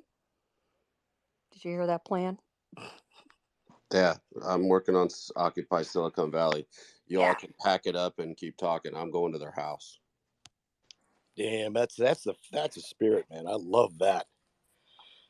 I have to tell you, we're all seeing it and we're feeling it. It's affecting every walk of life. I think it's really, it's I hate to say it about conservatives in general, but living our lives, paying the bills, then we have to deal with this donkey crap, and we're sitting back and not really sitting back, but I'm just done with the people that sit in their on the couches and bitching. So I made it kind of my campaign is just do it. I hate to give Nike any creds on that one, but clearly that's where we are in our life now. But they're going to be targeting us. I've already been targeted. I know Chad has, and a few of you also. So I say yes. If you're going to volunteer as a treasurer or create a PAC, I'll jump on that right now. In fact, obviously you can tell I woke up on the right side of the bed. It's all about fire, spirit, passion, and good strategy, and exercising those constitutional rights that are being stolen from us. And I'm done. I'm done. I know you all feel the frustration, but it's all about action at this point. So I sent you a DM, Margo, and let's get to work. I'm on it. That's how it's supposed to work, people. Town square. Yeah, and I would point out that whatever censorship people experience on the timeline on Twitter, you don't experience that in spaces. And spaces can continue to be a very powerful place for information to flow back and forth, right? Like I'll remember, now that James has nudged me, I'll remember to go to his timeline, interact with his tweets, right? When we get out of the town square to try to fiddle with that algorithm, because an algorithm is what's going on, and you can overwhelm that math, right? I think Trump's first election is maybe like an interesting clue about what algorithms can and can't do.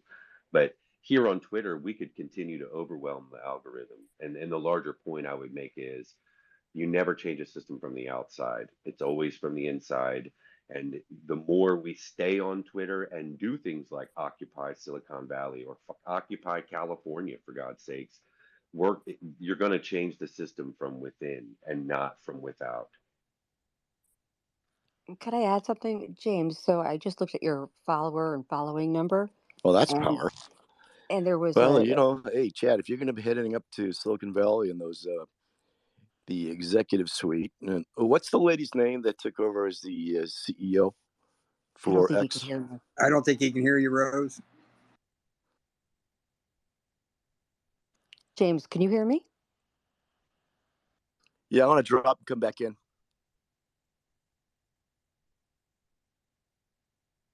I got to drop and make some money, and I'll come back when I'm done. You go make that money, girl. Bye, y'all. Bye, Margo. Okay, I'm back in the saddle. Did I miss you, Rose? Go ahead. Oh, I was just going to reiterate that I heard from a guy who works on the codes and is looking into deeply the throttling that's going on with Twitter.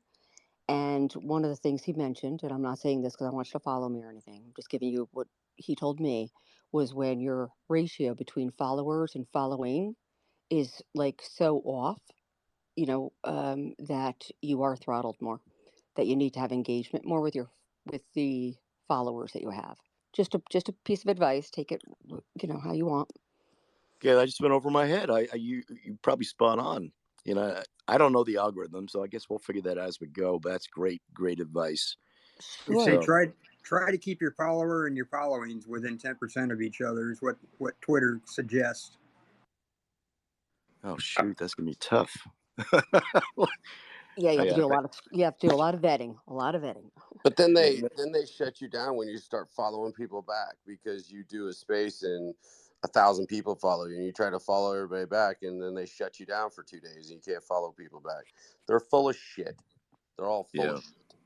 Well, it's got to be built over time. I mean, it's not something he's not going to pick up 200,000 followers in one day. I think you're only allowed a couple hundred a day. So, I mean, you just got to build it slowly over time. I actually went ahead and checked your account on Shadowbird, and you have no red flags that are coming up there. So it could be something that behind ratio. that. Yep. We Well, that's lost good. him. At least he's free and clear. He's not shadow banned on search suggestion and ghosting. So that's good. It says he's What do not we, he's not reply to boosted either. So I'd love to know, does anybody here know where Shadowbird comes from? Who operates that website and how it exists? it's a Asian website, and it you don't actually log into it. You just put in a name, which is how I'm able to put in Mr. James Bradley's. You can put in anybody's. So all it does is do an internet search and come back with the publicly available data that it's allowed to gather.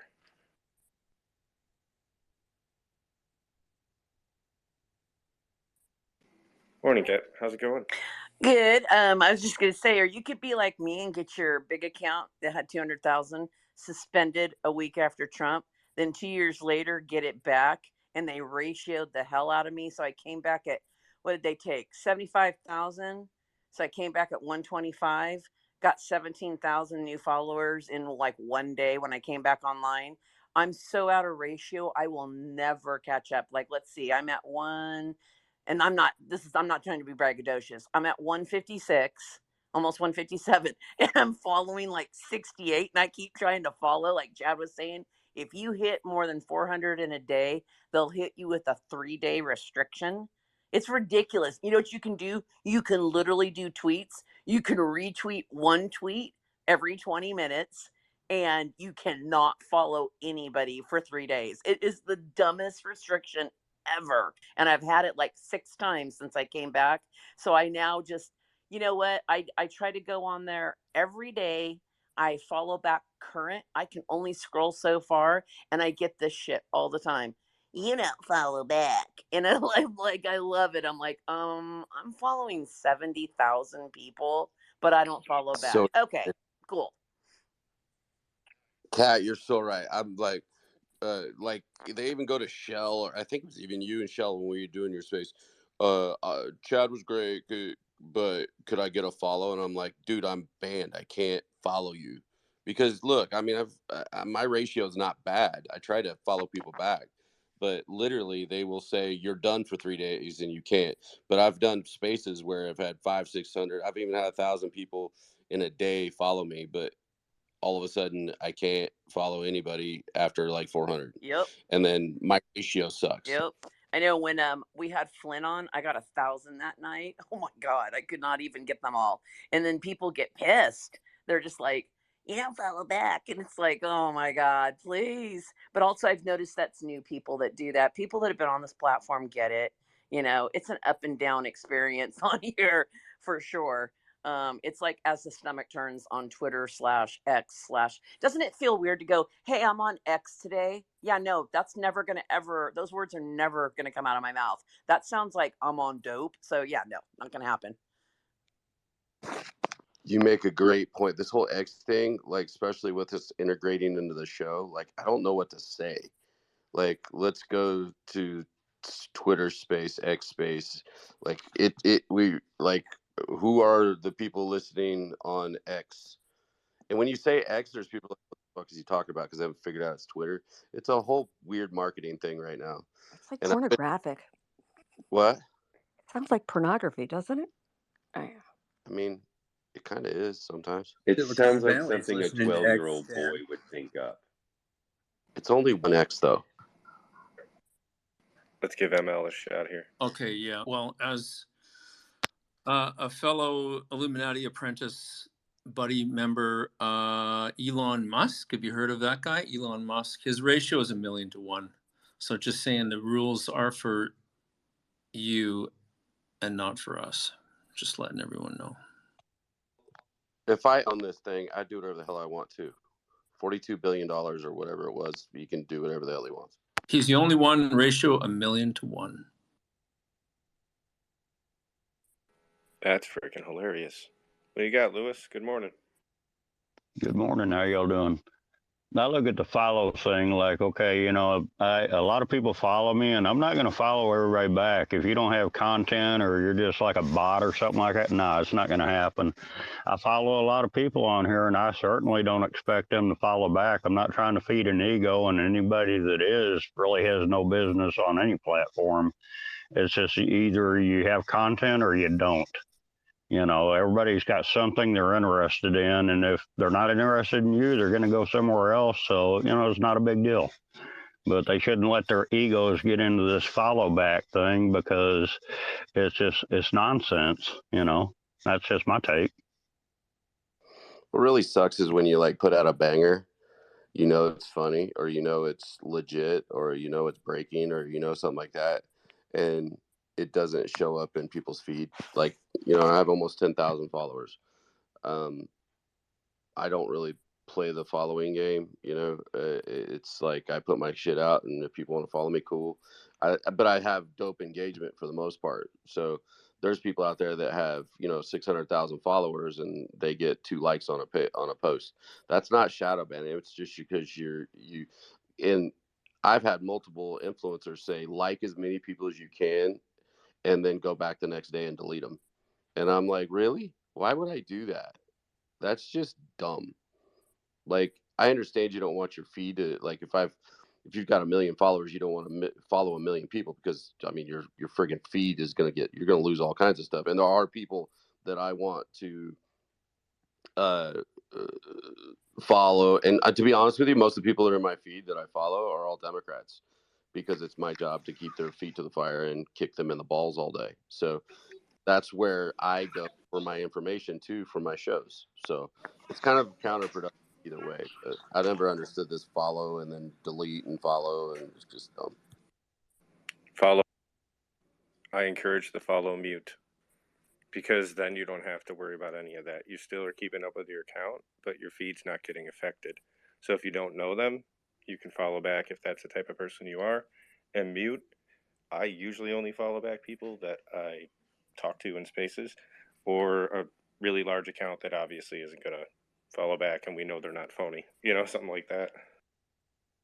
My biggest problem is when Cat the Hammer tags me and I can't read anything in my feed because her engagement is through the fucking roof. And I'm like, Cat, for the love of God. Noted. That just made my day. I'll be tagging you in everything today. Love you. I know. The last time I said this, you did that too. And it took me 4 days to clear my shit so I could see people actually talking to me. Instead of Cat the Hammer, Cat the Hammer, Cat the Hammer, Cat the Hammer, Cat the Hammer. All right, I'll lay off you. No. Wait a minute. Did I just say that? Oh, fuck no. No, I'm going to tag you in everything. No, we're family. I know what's coming. And who knows? And I'm not gonna lie. I'll tell you straight. I've told Shell too. I was like, I had to mute that It's one okay. because I understand. Yeah, you guys, he texts. well, you know how Oh, it is yeah, when like when absolutely. General Flynn redoes you and you can't see anything that's coming to you. It's just because he tagged Yeah, you. 100%. You know, X needs to do something about Yeah, it. it's a little crazy. But I'll tell you what, you guys, the other day, Chad was texting me, and he was being so nice. I go, "You're being really nice. What did you do?" I was just playing because I love him. It was very funny. Apparently, I'm nicer when I'm doing things where I'm multitasking. Apparently, I'm nicer. I don't understand. That's funny. It's totally true, though. Well, just think, Chad. Every million impressions is like $2. No, because you got to reach their bullshit. You got to reach 50. Was it 15 million? They lowered it to 5, and they lowered the payout from $50 to 10, which means if you get 5 million views, there's a chance that you're starting at the $10 limit. Just for 3 months. Just even with saying only that. 10,000 followers, I mean, I think for 2 months I was at 600,000, then it was 1,000,002 impressions, and it was like 1,000,001 impressions for my 3 biggest months, I think it would be. And that's only with 10,000 followers. So, I mean, but I post a lot too, and because Twitter is my primary social media. So, We also just started expanding your brand on Twitter, so that should probably double in the next month. wait, what'd you say? You started expanding your brand on Twitter. You're bringing yourself into spaces more, and you're putting your face and voice out there. You're communicating with the people. There's a good chance that your interaction is going to double. Yeah, I will say this, man. The connecting spaces to the show has helped exponentially, and we launched first day on Apple TV full time for the entire network, and it exploded. Apple TV for some reason went full Richter scale, and we did huge numbers on our first real day. And Roku is killing it. Amazon Fire Stick, because that's been our rollout this month to all of the big streaming networks. So we've done really really well, and bringing the spaces into it today. We're going to have spaces in 5 hours straight. It's going to be starting with my show at 2, then the 3 hours of the Drew Berkwish This Is My Show, and then the RVM Roundup, my shit show at 6.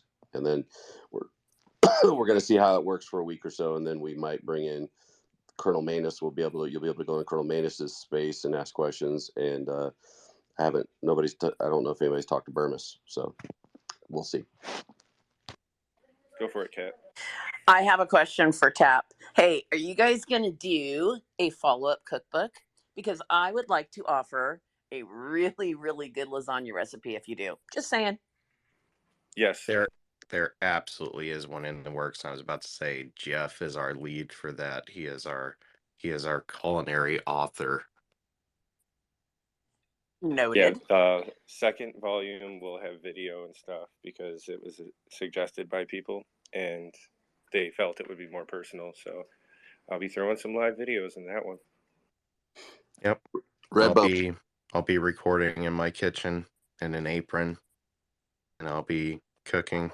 Nothing but an apron nothing and nothing else, or no, I'll be wearing steel toe shoes because Sweet. the grease from what I'm making is no joke. I don't want to get grease on my toes. I'm soft like that. There's a Democrat version that's all soy based, I heard. Is that true? It's gay. Nobody cares. Yeah, we use that as a fire starter.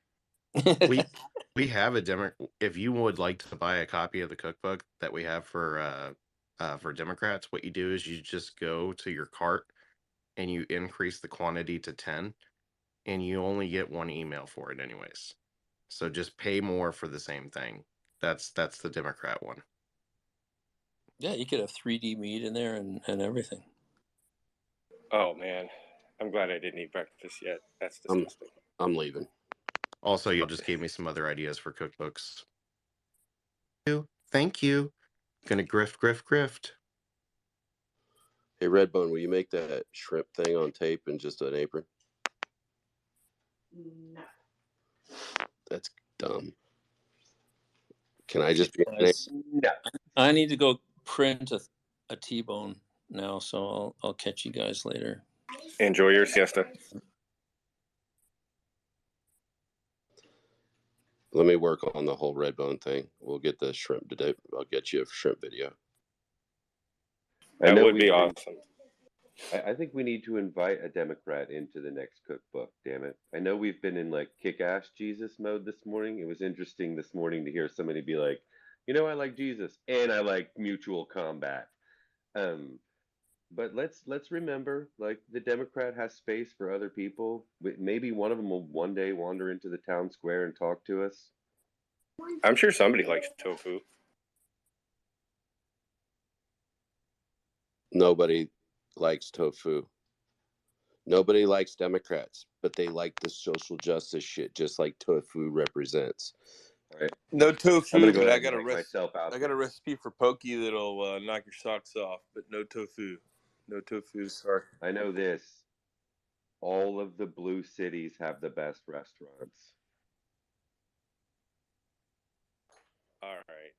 I want to argue with this so bad, but then I remembered buffalo wings, and I was like, yeah, never mind. But what about barbecue? Those are red states. That's just different. But like, if you were gonna like, you cannot argue that the best, if you like going out to restaurants and having good food, the best restaurants tend to be in blue cities. Yeah, but those are red recipes. There's no way avocado toast was invented in Texas. Charleston has more blue whatever super chef the award winners in any city in the United States. Charleston, James South Beard Carolina. Award winner. Yeah, that's it or whatever. Yeah, some other that. Yeah, I guess that's it. I don't know. But how do they vote?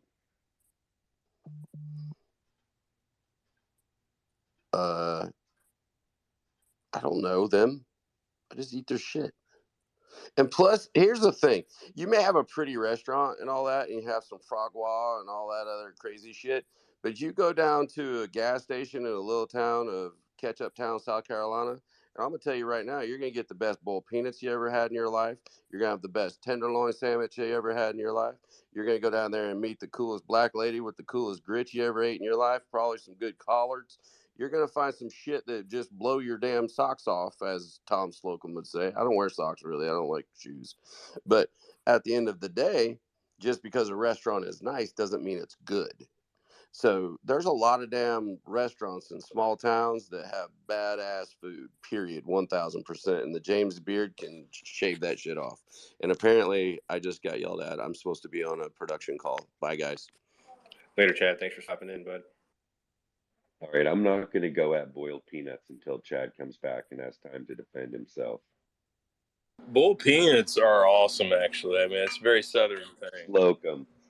Slocum, you're psychotic. Like anybody, let's just make this the town square issue now. Like, please come up out of the You're gonna audience have if to you've ever call in all had the boiled Louisiana peanuts. people that eat boiled peanuts all the time, the spicy ones. I mean, you got beef with them, brother, not me, because there's a bunch of them. I know it to be Carolina, and you're like driving down some little 2-lane, right? And out of nowhere, there's some old boy sitting next to the side of the road next to his pickup truck, and there's like a sign that says "boiled peanuts," and you get this insane sack of like lumpy what I don't need. You can't. I don't know. They're spicy in Louisiana. I don't eat them boiled unless they're spicy. But I don't know. There's so much good food in the South. You just got to be careful. You don't want to get a biscuit poisoning or any of that, because it happens. You eat too much. It happens. I'm literally visualing spicy nuts shines on the side of the road. I don't know why. They're all over Louisiana. Okay, might I make a suggestion with the cookbook? So, for those of us who have not a lot of experience in the wilderness of fishing and hunting, it might be a good idea, like a survival, like the hunter's guide or something, to like basically how would I prepare the fish? Like literally, I don't know how. Okay, or if I catch something, a deer, how do I prepare it? Like I want to hear. I want a cookbook like that will teach me something. I mean, I know how to like make lasagna, and I know how to make, love you, cat. You and I could battle it out with the lasagna. I know. I was like, is she dissing me? Just kidding. Go ahead. But I would like to know how to do those things. That's a good idea. Yeah, if it's a lean Yeah, meat, you add fat. yeah, And like salt and country pepper boy, makes everything better. country living or something. Something clever. I'm gonna do one with all my Cool. favorites in it one day, and it's gonna be everything from A to Z, the country stuff, the city stuff, all of it. It's gonna be a big one. But there's too many good recipes I've learned from people. Some of them definitely aren't Southern, but they're badass. A lot of them are Southern, but hell, I mean, there's so much good stuff out there that people don't know until you've cooked it once or cooked it twice, and then you're just like, whoa, I've been missing this my whole life. I feel like it's enough almost to where I can make a cookbook, but it's like maybe 4 or 5 years down the road from now. Eventually, I'll get there. I'll make a cookbook and I'll call it "Your Food is Running Away," because if it's survival, you're not planting your damn food. Oh, you know what, Jeff? How about like, isn't it called like you're eating like game night? What do they call it? The guys that go to that game dinner or something? Is that what it's called? How if that's something in the title and you get it out right around the time of the Super Bowl. And so when Rose, it's I know Super one Bowl thing. time, you have like a big buffet of all game food. The first time you see a deer field strip, you'll think twice about eating meat. I see deer almost like, at certain times of year, almost daily in my, like going No, right I past mean my when yard. someone hangs a deer up from a chain in front of you and slits it down its stomach and starts separating organs from meat and then rips its flesh off. It changes things. It changes how you view eating meat. Because your question is a great one, right? Even gutting a fish will change most people. Honestly, there's a video on YouTube of how to do an entire deer in 10 minutes, and it's so clean and neat. I was surprised myself because I'm not a hunter, but I was like, these are skills I'm going to need. You got to have a really sharp knife to do it in 10 minutes. I've been doing it my whole life, and it still takes me 20, 25 minutes. And I'm doing it slow so I don't cut my freaking finger off. All right, well, he has some tricks that he does. I'm telling you, look it up. It's a guy in a beanie cap and some overalls. And just regular, suburban looking guy. And it's about a 10-minute long video. And I'm telling you, when you watch the way he does it, he's so slick and he skips steps. Like he doesn't actually gut it. He leaves it and lets it's weird. You just gotta watch it. Yeah, I don't know about that, but I have seen the ones where you hang them up a certain way and head down, and then you cut the skin off around the hoofs on one end of the deer, and then you can peel it off, and you can peel the whole skin off, Like a catfish. like yeah, you can like tie it. Basically, you can, if you really know what you're doing, you can tie it up to a four-wheeler, and you can just drive off with the skin. If you got your deer tied up good, it'll come straight off. Just pull all the skin off in one take. But I'm not redneck enough to do that. This guy did that with his hands. I'm telling you, check out the video. It's worth watching, especially for a guy like you. If it's gonna save you 15 minutes every deer, I say do it. It's one thing you can't buy in life. Here's the good thing about hunting in Texas. If you're hunting far enough down in South Texas, there's Mexicans laying around that'll do all that for you. That was a dickhead move. No, it's just on God's honest truth. That was not Oh, legally he's right. correct. No, you sound like they want to do Pelosi. it for you. You sound like Pelosi. Let them pick the apples. Those are ranch hands. They look forward to getting their tips for doing all that. I mean, they work out on the ranch, so they'll clean your deer and you tip them a little extra money. I think Kat will agree with me though. It's all part of like when you're making your tomato sauce, Kat. It's you buy the tomatoes that you can squeeze with your own hands. You could buy the already crushed ones, but you tend to buy the other ones because it's all the joy of preparing it and making it yourself that you did all parts. Exactly. It's all about the prep. Yes, the process. That's my Zen place is prep work, like the chopping. I don't know why. I mean, obviously, I try not to chop anything off, but yeah, I like it. I find it relaxing. You don't ever use the San Marzino or Marzano in a can? I actually have used those, and when I've been in a hurry, I have, and they're decent. They are very decent. Notice the thing I don't want to get lost in this conversation is people who grow vegetables have a different relationship with food, and people who kill food have a different relationship with it. My favorite cookbook was written by a family that raises pigs and goats, and the first thing you do as one of their children is straddle an animal that has its throat slit, and you feel its life drain out from under you, right? And they do this to their children when they're very young to like tie them into this is what this means, this is how you eat, right? That life force is going to keep you going. Okay, so this conversation right here is what I was trying to express a couple weeks ago to the one guy. This is the hidden biases of like blue and red states almost. Like when you look at it, you're subconsciously trained to be blue or red. So when you go back and you look at things, you can compare it to hunting because someone who's never hunted is like, oh my gosh, this is vile. Like, but someone who's been raised on it, it's like, no, this is food. And these are hidden biases that sometimes you can't even go back on. Like you're still going to be grossed out if you ever have to do a deer. It's just weird, but these are the hidden subconscious biases that are affecting people's thinking. It's just an example of it. I'm with you, Jeff. I don't like to hunt. I mean, I can track with the best of them. I can do the deed. I just choose not to. I've never felt I needed to hunt, but I have no problem with somebody else picking it up and doing it. Yes, that.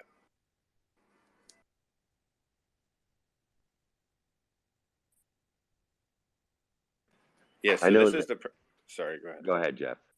So this is like when people are like, "Oh, all you Californians stop moving to Texas and bringing your policies with you." These are the kind of mental like. This is why, even though they hate the state they came from, when they go to Texas, they still ruin it because there's certain things that, if you're a one issue voter, especially, you hear your one issue and you go, "Ding, I'm okay, I'm good with that." It's just it's hidden. The migration is intentional.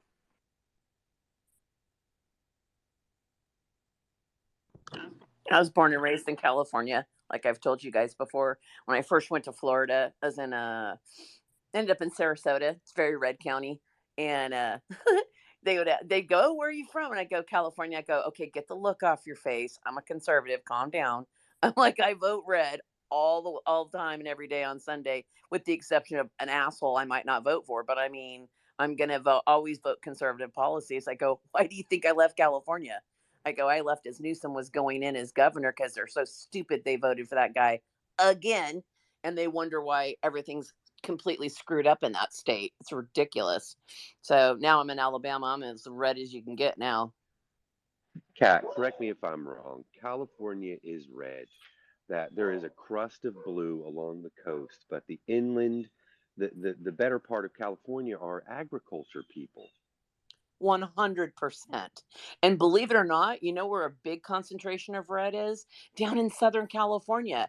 Isn't that weird? Near Hollywood and Malibu. But I mean, Orange County, San Bernardino, all that area down in Southern Cal, it is as red as you get.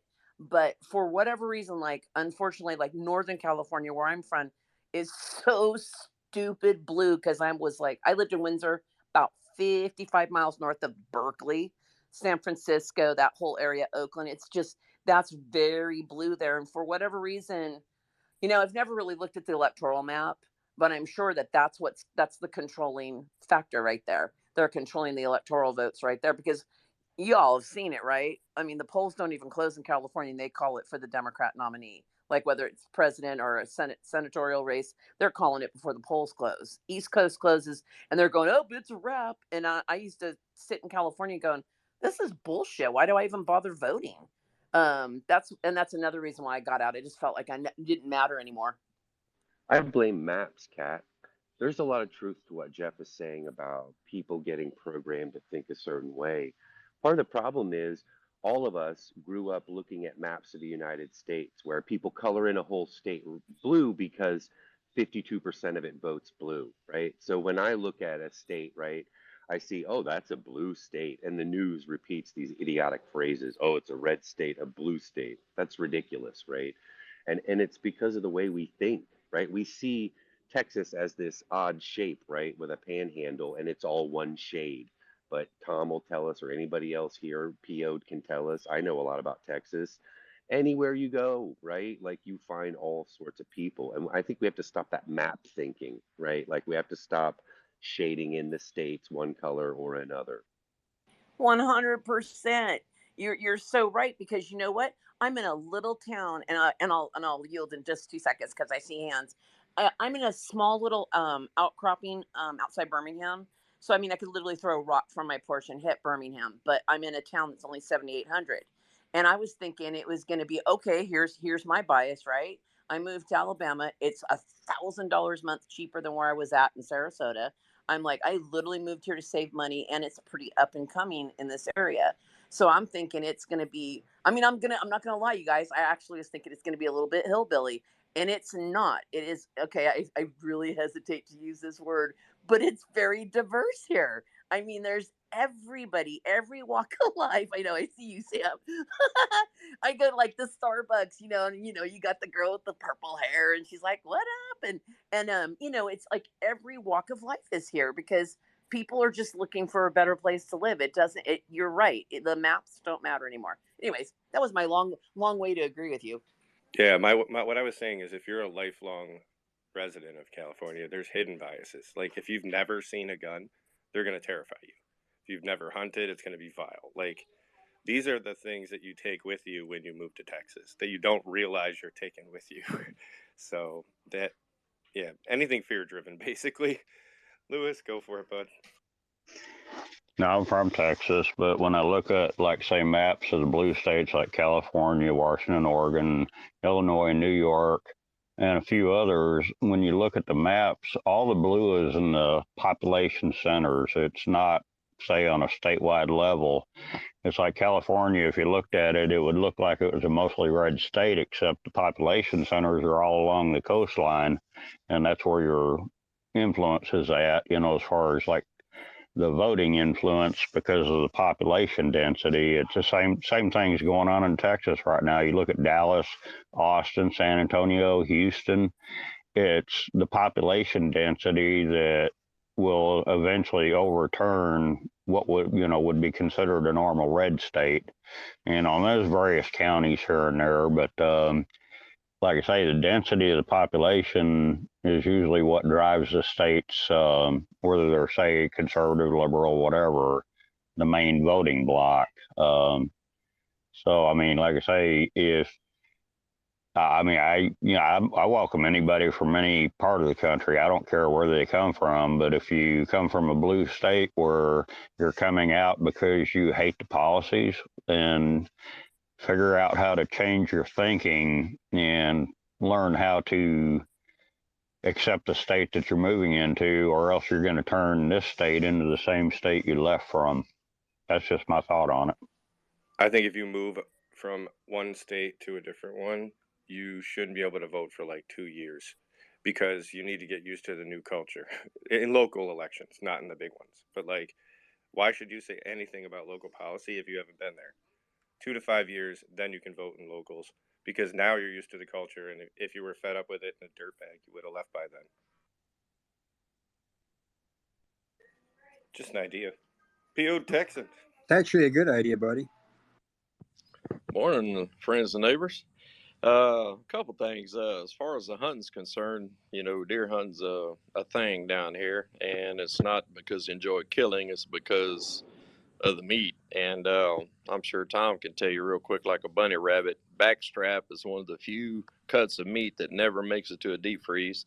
It always gets, as it's warm, you put it in some seasoned buttermilk in a baggie, stick it in the fridge and let it force cool. And as it cooling in, it draws that buttermilk in there. You have some seasoned flour fried up, and that is a meal that cannot be beat. I'm sure Tom could tell you about that. And second thing is you guys are talking about the voting and stuff. Do you guys remember Jay Leno when he had the Tonight Show? And he would go out there and he would start just randomly talking to people on the street. He would get start talking about the conservative points and all that kind of stuff. And this guy agree with it and agree with it and agree with it. And then they would say, well, that's not Obama, that's so-and-so. Or that's not this conservative, this is so-and-so. Well, I could never vote for them. I just could never vote for them, even though they agreed with all the policies that are put forth. So it's ignorance. It's the information that is being supplied to them that they're hearing because of where they're getting their news from. And if the information out there is biased to start with, well, so is the voting bloc. Man, media is I guess you could call it the third party, and they happen to caucus with libtards. Just saying. Media and Hollywood, dude. You put those two together, and then you have your local policies, and yeah, you end up with this rotten situation. It's trash, man. I agree with you. Ben? Good morning, gentlemen, and those who have bonus holes. I hope everyone is doing well today. Yeah, I would follow up with that. Yeah, you'll have someone that will go and interview, and it's a perfect example uninformed most people are, they'll say, well, what do you think about Biden's policies on this or that or whatever? And then, people are like, oh yeah, I love it. It's great. It's changed my life. And then they're like, yeah, actually, that's all what Trump did, or, vice versa or whatever. So it's really interesting to see how much people just don't have a clue at large. The only thing about, I guess whoever said something previously about not being able to vote for X amount of time, it's not like we have representation with taxation now as it is, but I just don't know how that would fly with having to pay taxes and then not being able to vote. It's like being able to enlist in the military at 18, but then not being able to, purchase a handgun as an example until you're 21 or something like that, or a rifle for that matter. So it's, but I just wanted to chime in there for a second. Appreciate it. 80% of people will vote for a party. So if you come from California and move to Texas, and no matter what, you're going to check the D, you just fucked the culture. And you didn't even spend time there to learn it.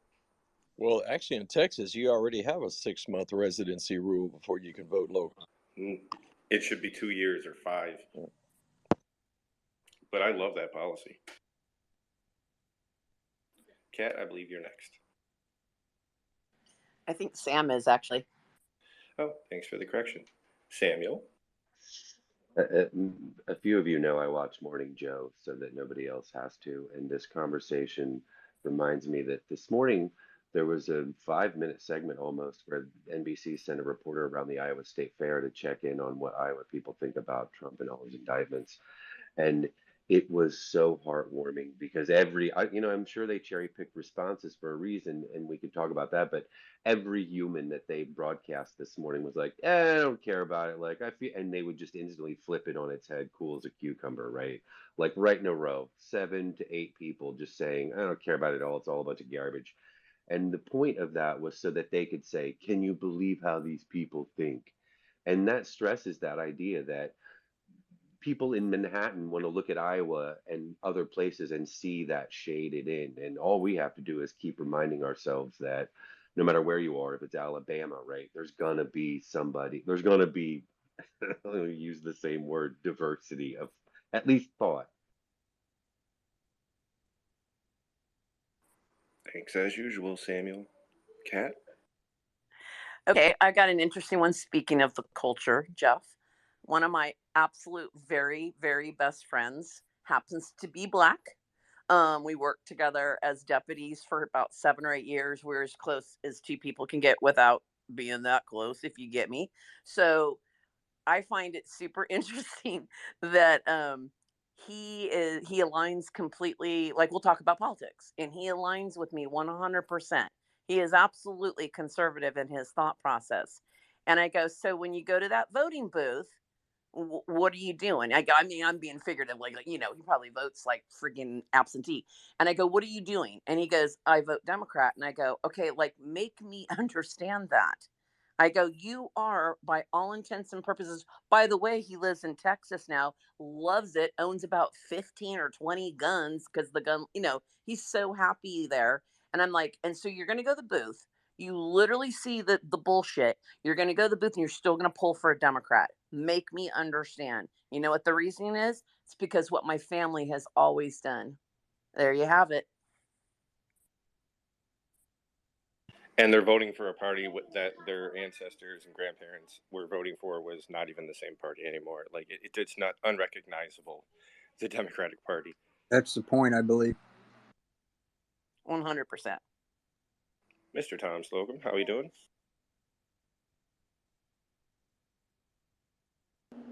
Hey, sorry, I was composing a tweet.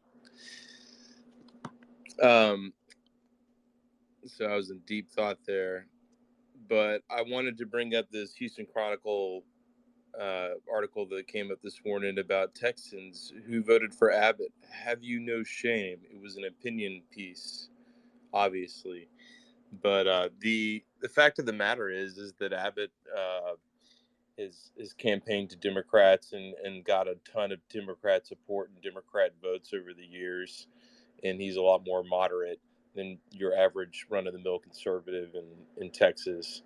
He's really not a hardcore conservative by any means, and he's extremely popular in the state of Texas. So the Chronicle, like if you look at all their opinion pieces, almost all of their opinion pieces looks like they were written by a Marxist leftist. The only time any opinion piece in there it comes from a right-wing perspective is if one of our statewide officials gets to submit a column. Wayne Christian has done it a few times. I think Christy Craddock might have done it once. Very few and far in between does it actually happen. But the this column, I mean, I don't subscribe to the Chronicle. I go through the archive to read all their crap. I suggest anybody that wants to read a left-wing newspaper do the same. You don't need to pay for it. Just go through the archive website. But read their crap from time to time and get an idea of where these people are coming from and how deluded they are. It's what they're advocating for is complete lawlessness. What we have right now is lawlessness, no doubt. We have an open border already, but letting Democrats run Texas at a time like this, we think we have an open border. You put a Democrat in charge, and it'll really be open. It'll be something that is absolutely not sustainable. That would bankrupt the state. There's no telling how many millions of people will come across the border if Democrats were in the governor's mansion here in Texas and in the White House at the same time. But I couldn't believe they write that opinion piece like that. I mean, it's just every 2 weeks they're putting out some liberal bullshit opinion piece. It's the level of the Chronicle has just gone to crap. But like I said, don't pay to read this crap. Go to the archive website and you can read it all for free.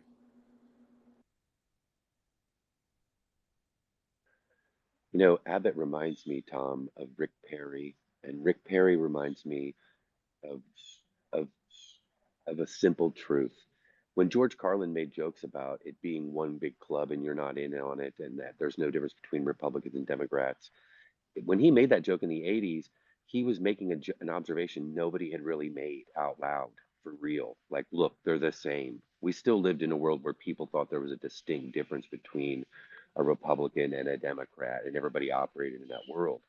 You know, it could be that right now we're finally hearing Carlin's jokes clearly and making sense of it and noticing that, you know, when Texas lost power during an ice storm, I remembered that it was Rick Perry that sold Texas's grid out to the Green people, right? It was a Republican. I love hearing people bitch about Abbott, right? And if Bishop was here, he would say the border is open, right? Like it's clearly open. They have laws that are governing all the people they're moving across the border. But I think that we're just now really beginning to understand that there's no difference between these parties. Oh, I think if the Democrats were running Texas, we would see the difference if they were running it completely. They do run it through the House to a certain degree through Dade Phelan, but PO'd. I know you got an opinion on this. Well, you bet your ass. Perry is a walking, talking piece of bovine fecal matter is all he is. Heck, he in the wind corridor like 35. There was him and what was it, T. Boone Pickens, I think, teamed up. Oh yeah. And they basically said, we're going to put these wind farms on your place, and people didn't want it. So what they did is they use eminent domain for private equity to come in and put this on there. And guess what? Since wind isn't a natural resource from the ground, the people who had to look at these nasty sun SOBs, they didn't even get any royalties out of it. You know, they were just condemned land, little spot right there. And Texas is a non-cutoff state. You can't keep somebody from their property. So you had to give them an easement, and I think some of them got paid for that because they took them to court and all that stuff. But no, Perry's the one who became head of one of the committees or whatever you call it down, or one of the groups that he wanted to shut down when his dumbass ran for president. He's a walking, talking piece of fecal matter. That's all he is. And there's nothing about that guy. And this Phelan cat, you know, I'm not into violence, literally. I don't, but I'd love to catch him in a dark alley somewhere. You know, make sure he's sober. So, but I mean, come on, man.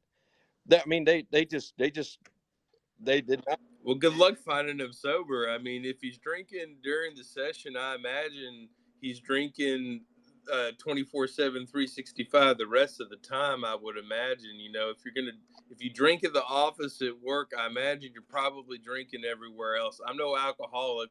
I've never been, knock on wood, thank God for that. But I think that's how alcoholics operate. Now, correct me if I'm wrong.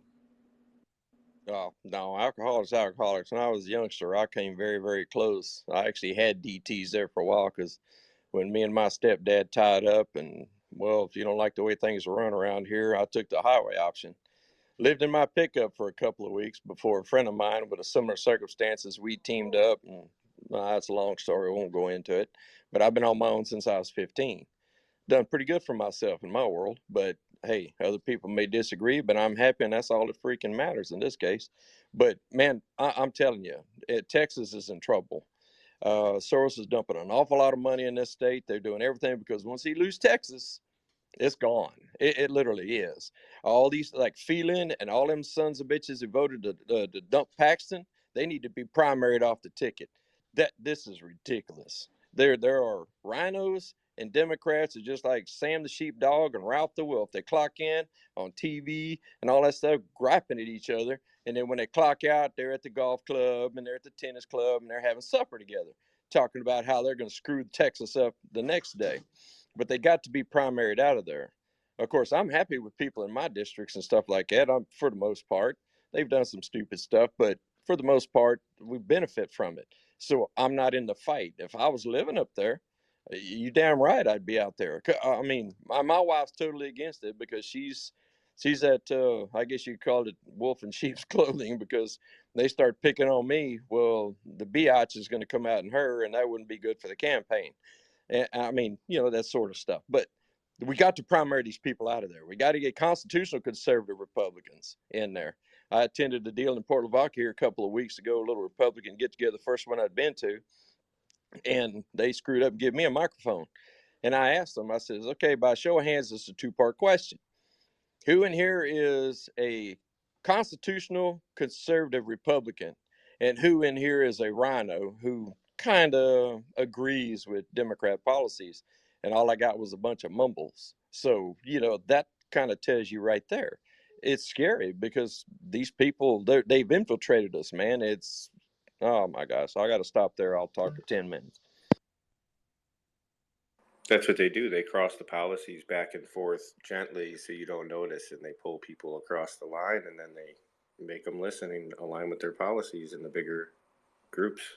I'll do one better for you than that. I know somebody that called all the precinct chairs in Harris County that are supposed to be Republicans, and they asked them if they were a Democrat and if they were planning on voting Democrat and all this stuff. And some people answered the phone and said, "Oh yeah, I'm a Democrat." Oh really? What's all this about?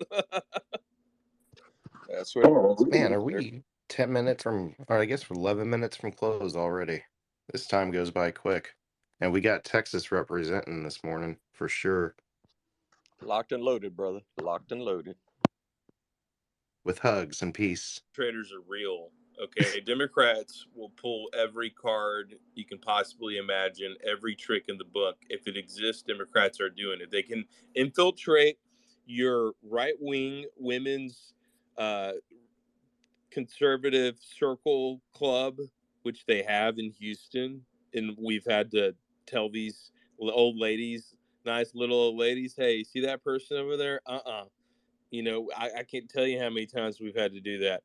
They prey on these clubs. They come in, they try to sell themselves as Republicans, and you look into them and they work for Obama.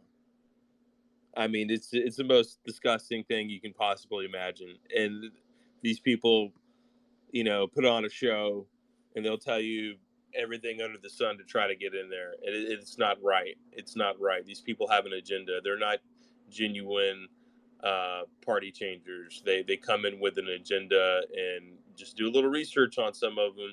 It's always the ones that you suspect usually that come in alone and don't fit the mold per se. It's usually the way it works. But always vet these people because they are infiltrating everywhere. They'll infiltrate your party at every level, from the precinct chair all the way up. And when you have open primaries, all their friends can vote for him in the Republican primary, and that's not right.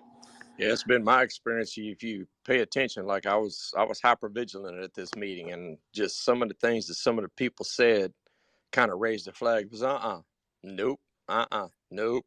And I would just kind of whisper into somebody else's ear, the quote unquote chairperson and all that.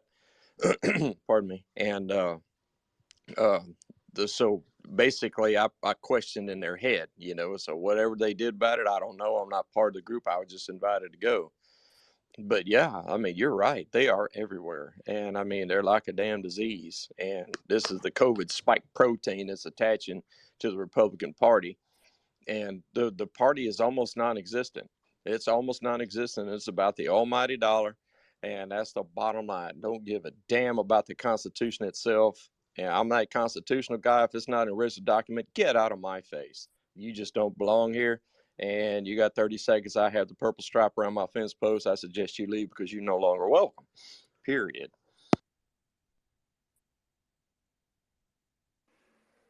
Thanks, P.O. Ultra, what'd you have for us? Hey, I'm not from Texas, so I'm going to change gears up for a minute. I'm from New Hampshire. And I just wanted to bring up something this morning. I went through the whole Fulton County indictment, read the whole 96 pages or whatever, and I don't see a crime.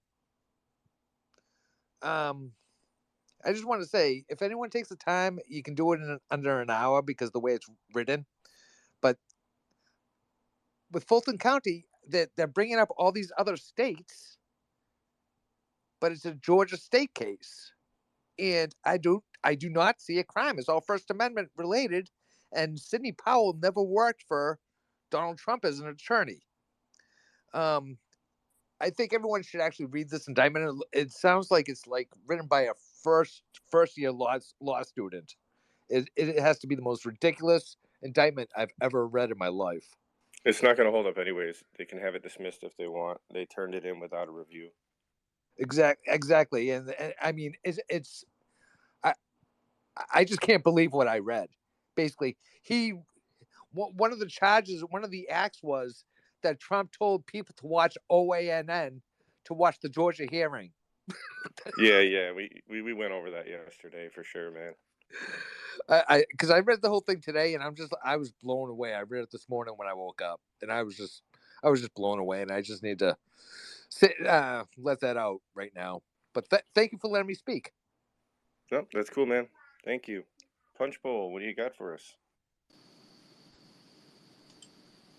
You see the punchbowl.space website.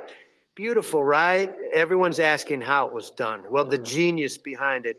Tap for Nerd. If you want to learn, if you want to be the best, start your journey with Tap for Nerds Locals. It's where the best get better. Dive in, folks, and see for yourself. You see the That was great. All right, I got Lewis then. Yeah, when comes down to that indictment down in Georgia, sounds like Fannie used ChatGPT to do like a indictment, and the trouble with that is ChatGPT dreams up shit that never happened, and that's been proven by lawyers that turned in a ChatGPT submittal as a defense before a court at one time. And when the judge got to looking through it and looking at the precedents that ChatGPT did, it came up that 90% of it was dreamt up by ChatGPT, and that none of those precedents existed. So, I mean, I'm just saying. Yep, I hear you, man. What's going on, Texan? Yeah, we were talking about the divide and talking about this indictments and all that kind of stuff. It's all distractions, people. I mean, it's all distractions because you have so many people on the fence. Independents are their target. What's got to happen is all these quote unquote sheep and wolf clothing Republicans need to get together and just vote for Trump anyway. regardless of whether or not, you think the indictments are true or plausible, or because it's a distraction or whatever. But I mean, they're doing a great job of doing a dividing, because you got the strong Trumpers, period. I'm going to vote for him, period. And then you got those that are on the fence. I just don't like all the drama. These are a bunch of passive folks who would just give their guns instead of, aiming them, that sort of thing. And everybody, it's got to be a consensus. It's got to be a Republican consensus across the board. Trump's name's on the ticket. Vote for the man, and let's finish this. That's just all I got to say on the subject.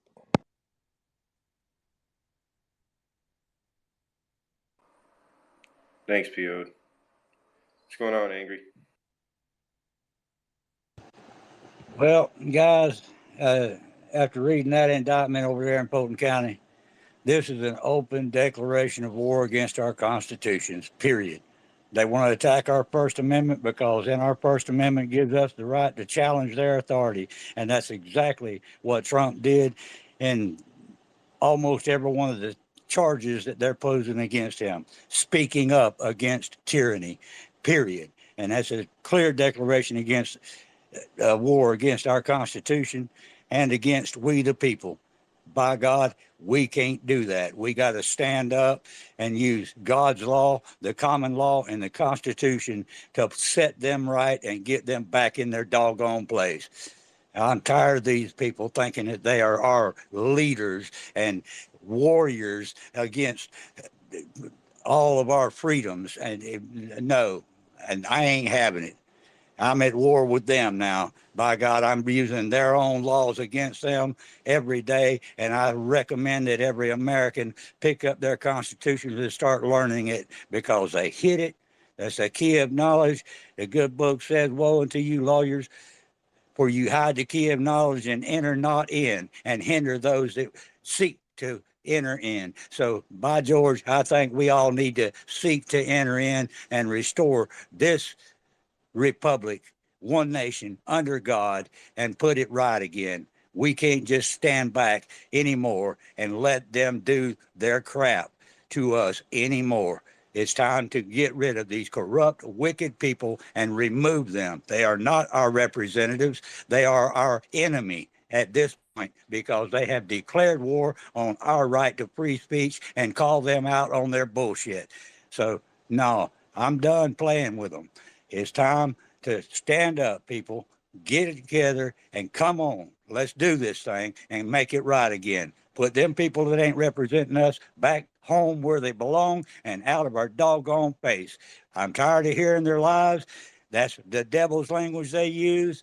They bastardize our law whenever they introduce their legalese into the court system, and defiled our common law that protects we the people from a corrupt society. So I'll let it rest right there. But I'll be back later tonight somewhere on this doggone chats and preaching the word as it is written. So I'll talk to y'all later. Y'all, we've reached new levels of Angry Pop. That was two by Gods and one by George. And I don't even know what the hell to do with by George, but I've warned you, by God means he's reaching for the shotgun. So, like, this is serious. By George is George Washington that stood up for the first place to make it right whenever the tyranny first entered here. So that's what I mean by George, just to get it clear. This is a revolution back to our origination. So, yes, sir, by God and by George applies here in my understanding of what I've read. So, just to make it clear. Thanks, Angry Pop. Want to wrap us up there, Tom? Well, that's a hard one to follow right there, sir. Some amazing words. Amazing words. I was gonna shift gears briefly and wrap it up by mentioning the old Ken Paxton ordeal in Texas, just briefly, with a quote from an article that came from amgreatness.com that was retweeted by Matt Rinaldi, who is our GOP state chair here in Texas, Chairman Rinaldi. The quote from the article goes like this, and this is the truth. Only 72 hours before the vote to impeach Ken Paxton took place in the House, now this was back in May, GOP members were told if they dared vote against impeachment, it would be interpreted as a direct vote against the Speaker. The same Speaker who was elected with Democrat support to bypass the process, which requires the GOP caucus to choose a Speaker. So I put that down in the purple pill. Y'all can look at it. Y'all can read the article. I suggest y'all do. It's a very good article that explains what's going on in Texas, and it's going on with the impeachment of Ken Paxton, which is very similar to the impeachment of Donald Trump. And people should be a lot more attuned to what's going on in our nation when they look at, Trump and Paxton both being attacked at the same time like this, and look at how they're trying to do it, why they're trying to do it, and how they're trying to subvert our Constitution. It's my personal belief. I don't believe Ken Paxton. There's been any proof that he's done anything wrong. He had a settlement. He did pay a settlement out, and that settlement money's got to come from the state of Texas because it was the Attorney General's office. That's the one thing that they need to settle up. But I don't know about the rest of it. And if it was so damn bad, why did they settle? If whatever happened was so damn bad, I don't understand really what this man's done to deserve to be removed from office. And I don't think the Senate's going to vote to convict him. I don't believe so. I think he's going to stay there, but we'll see. And then we'll see if the DOJ decides to indict him on something after that, after the fact that he's been impeached. So this is an attack to me, the way I see it, from the Democrats, from Dave Phelan, his parliamentarian, who is Hugh Brady, who is a former Obama attorney. All right, so Dave Phelan's number one guy in the House, his parliamentarian, is a former Obama attorney. That tells you right there how much control Republicans really have in Texas. And those are the two guys that made the impeachment of Ken Paxton possible. Without that, it would have never happened. So I just want to leave everybody with that. And this is just more proof of how corrupt our system is. When they decide to go target people for political reasons, they'll find anything at all, any way at all, to try to take them down and make them disappear. They will try their hardest. All right. May I make a suggestion? We're going to close it up here, Tex. Well, it's quick. It's just a question. Could get people to follow back if I followed you, so we can DM back and forth. Thank you. People always ask me, Donald, where do you get your information, your style? Well, folks, let me give you the inside track. If you're a fan of Kevin, and believe me, he's one of the best, head over to the punchbowl.space for his top-notch merch. Jeff, another champ. His merch also at the punchbowl.space is something you'll love. And for those who want the 411 on tech and more, check out Tap for Nerds Locals right on his profile. Now, if you're not tapped into the Punch Bowl's Twitter community yet, big mistake. Swing by the Punch Bowl TM account. And if you're the chatty type, they've got a Discord. Just click the link on Punch Bowl TM.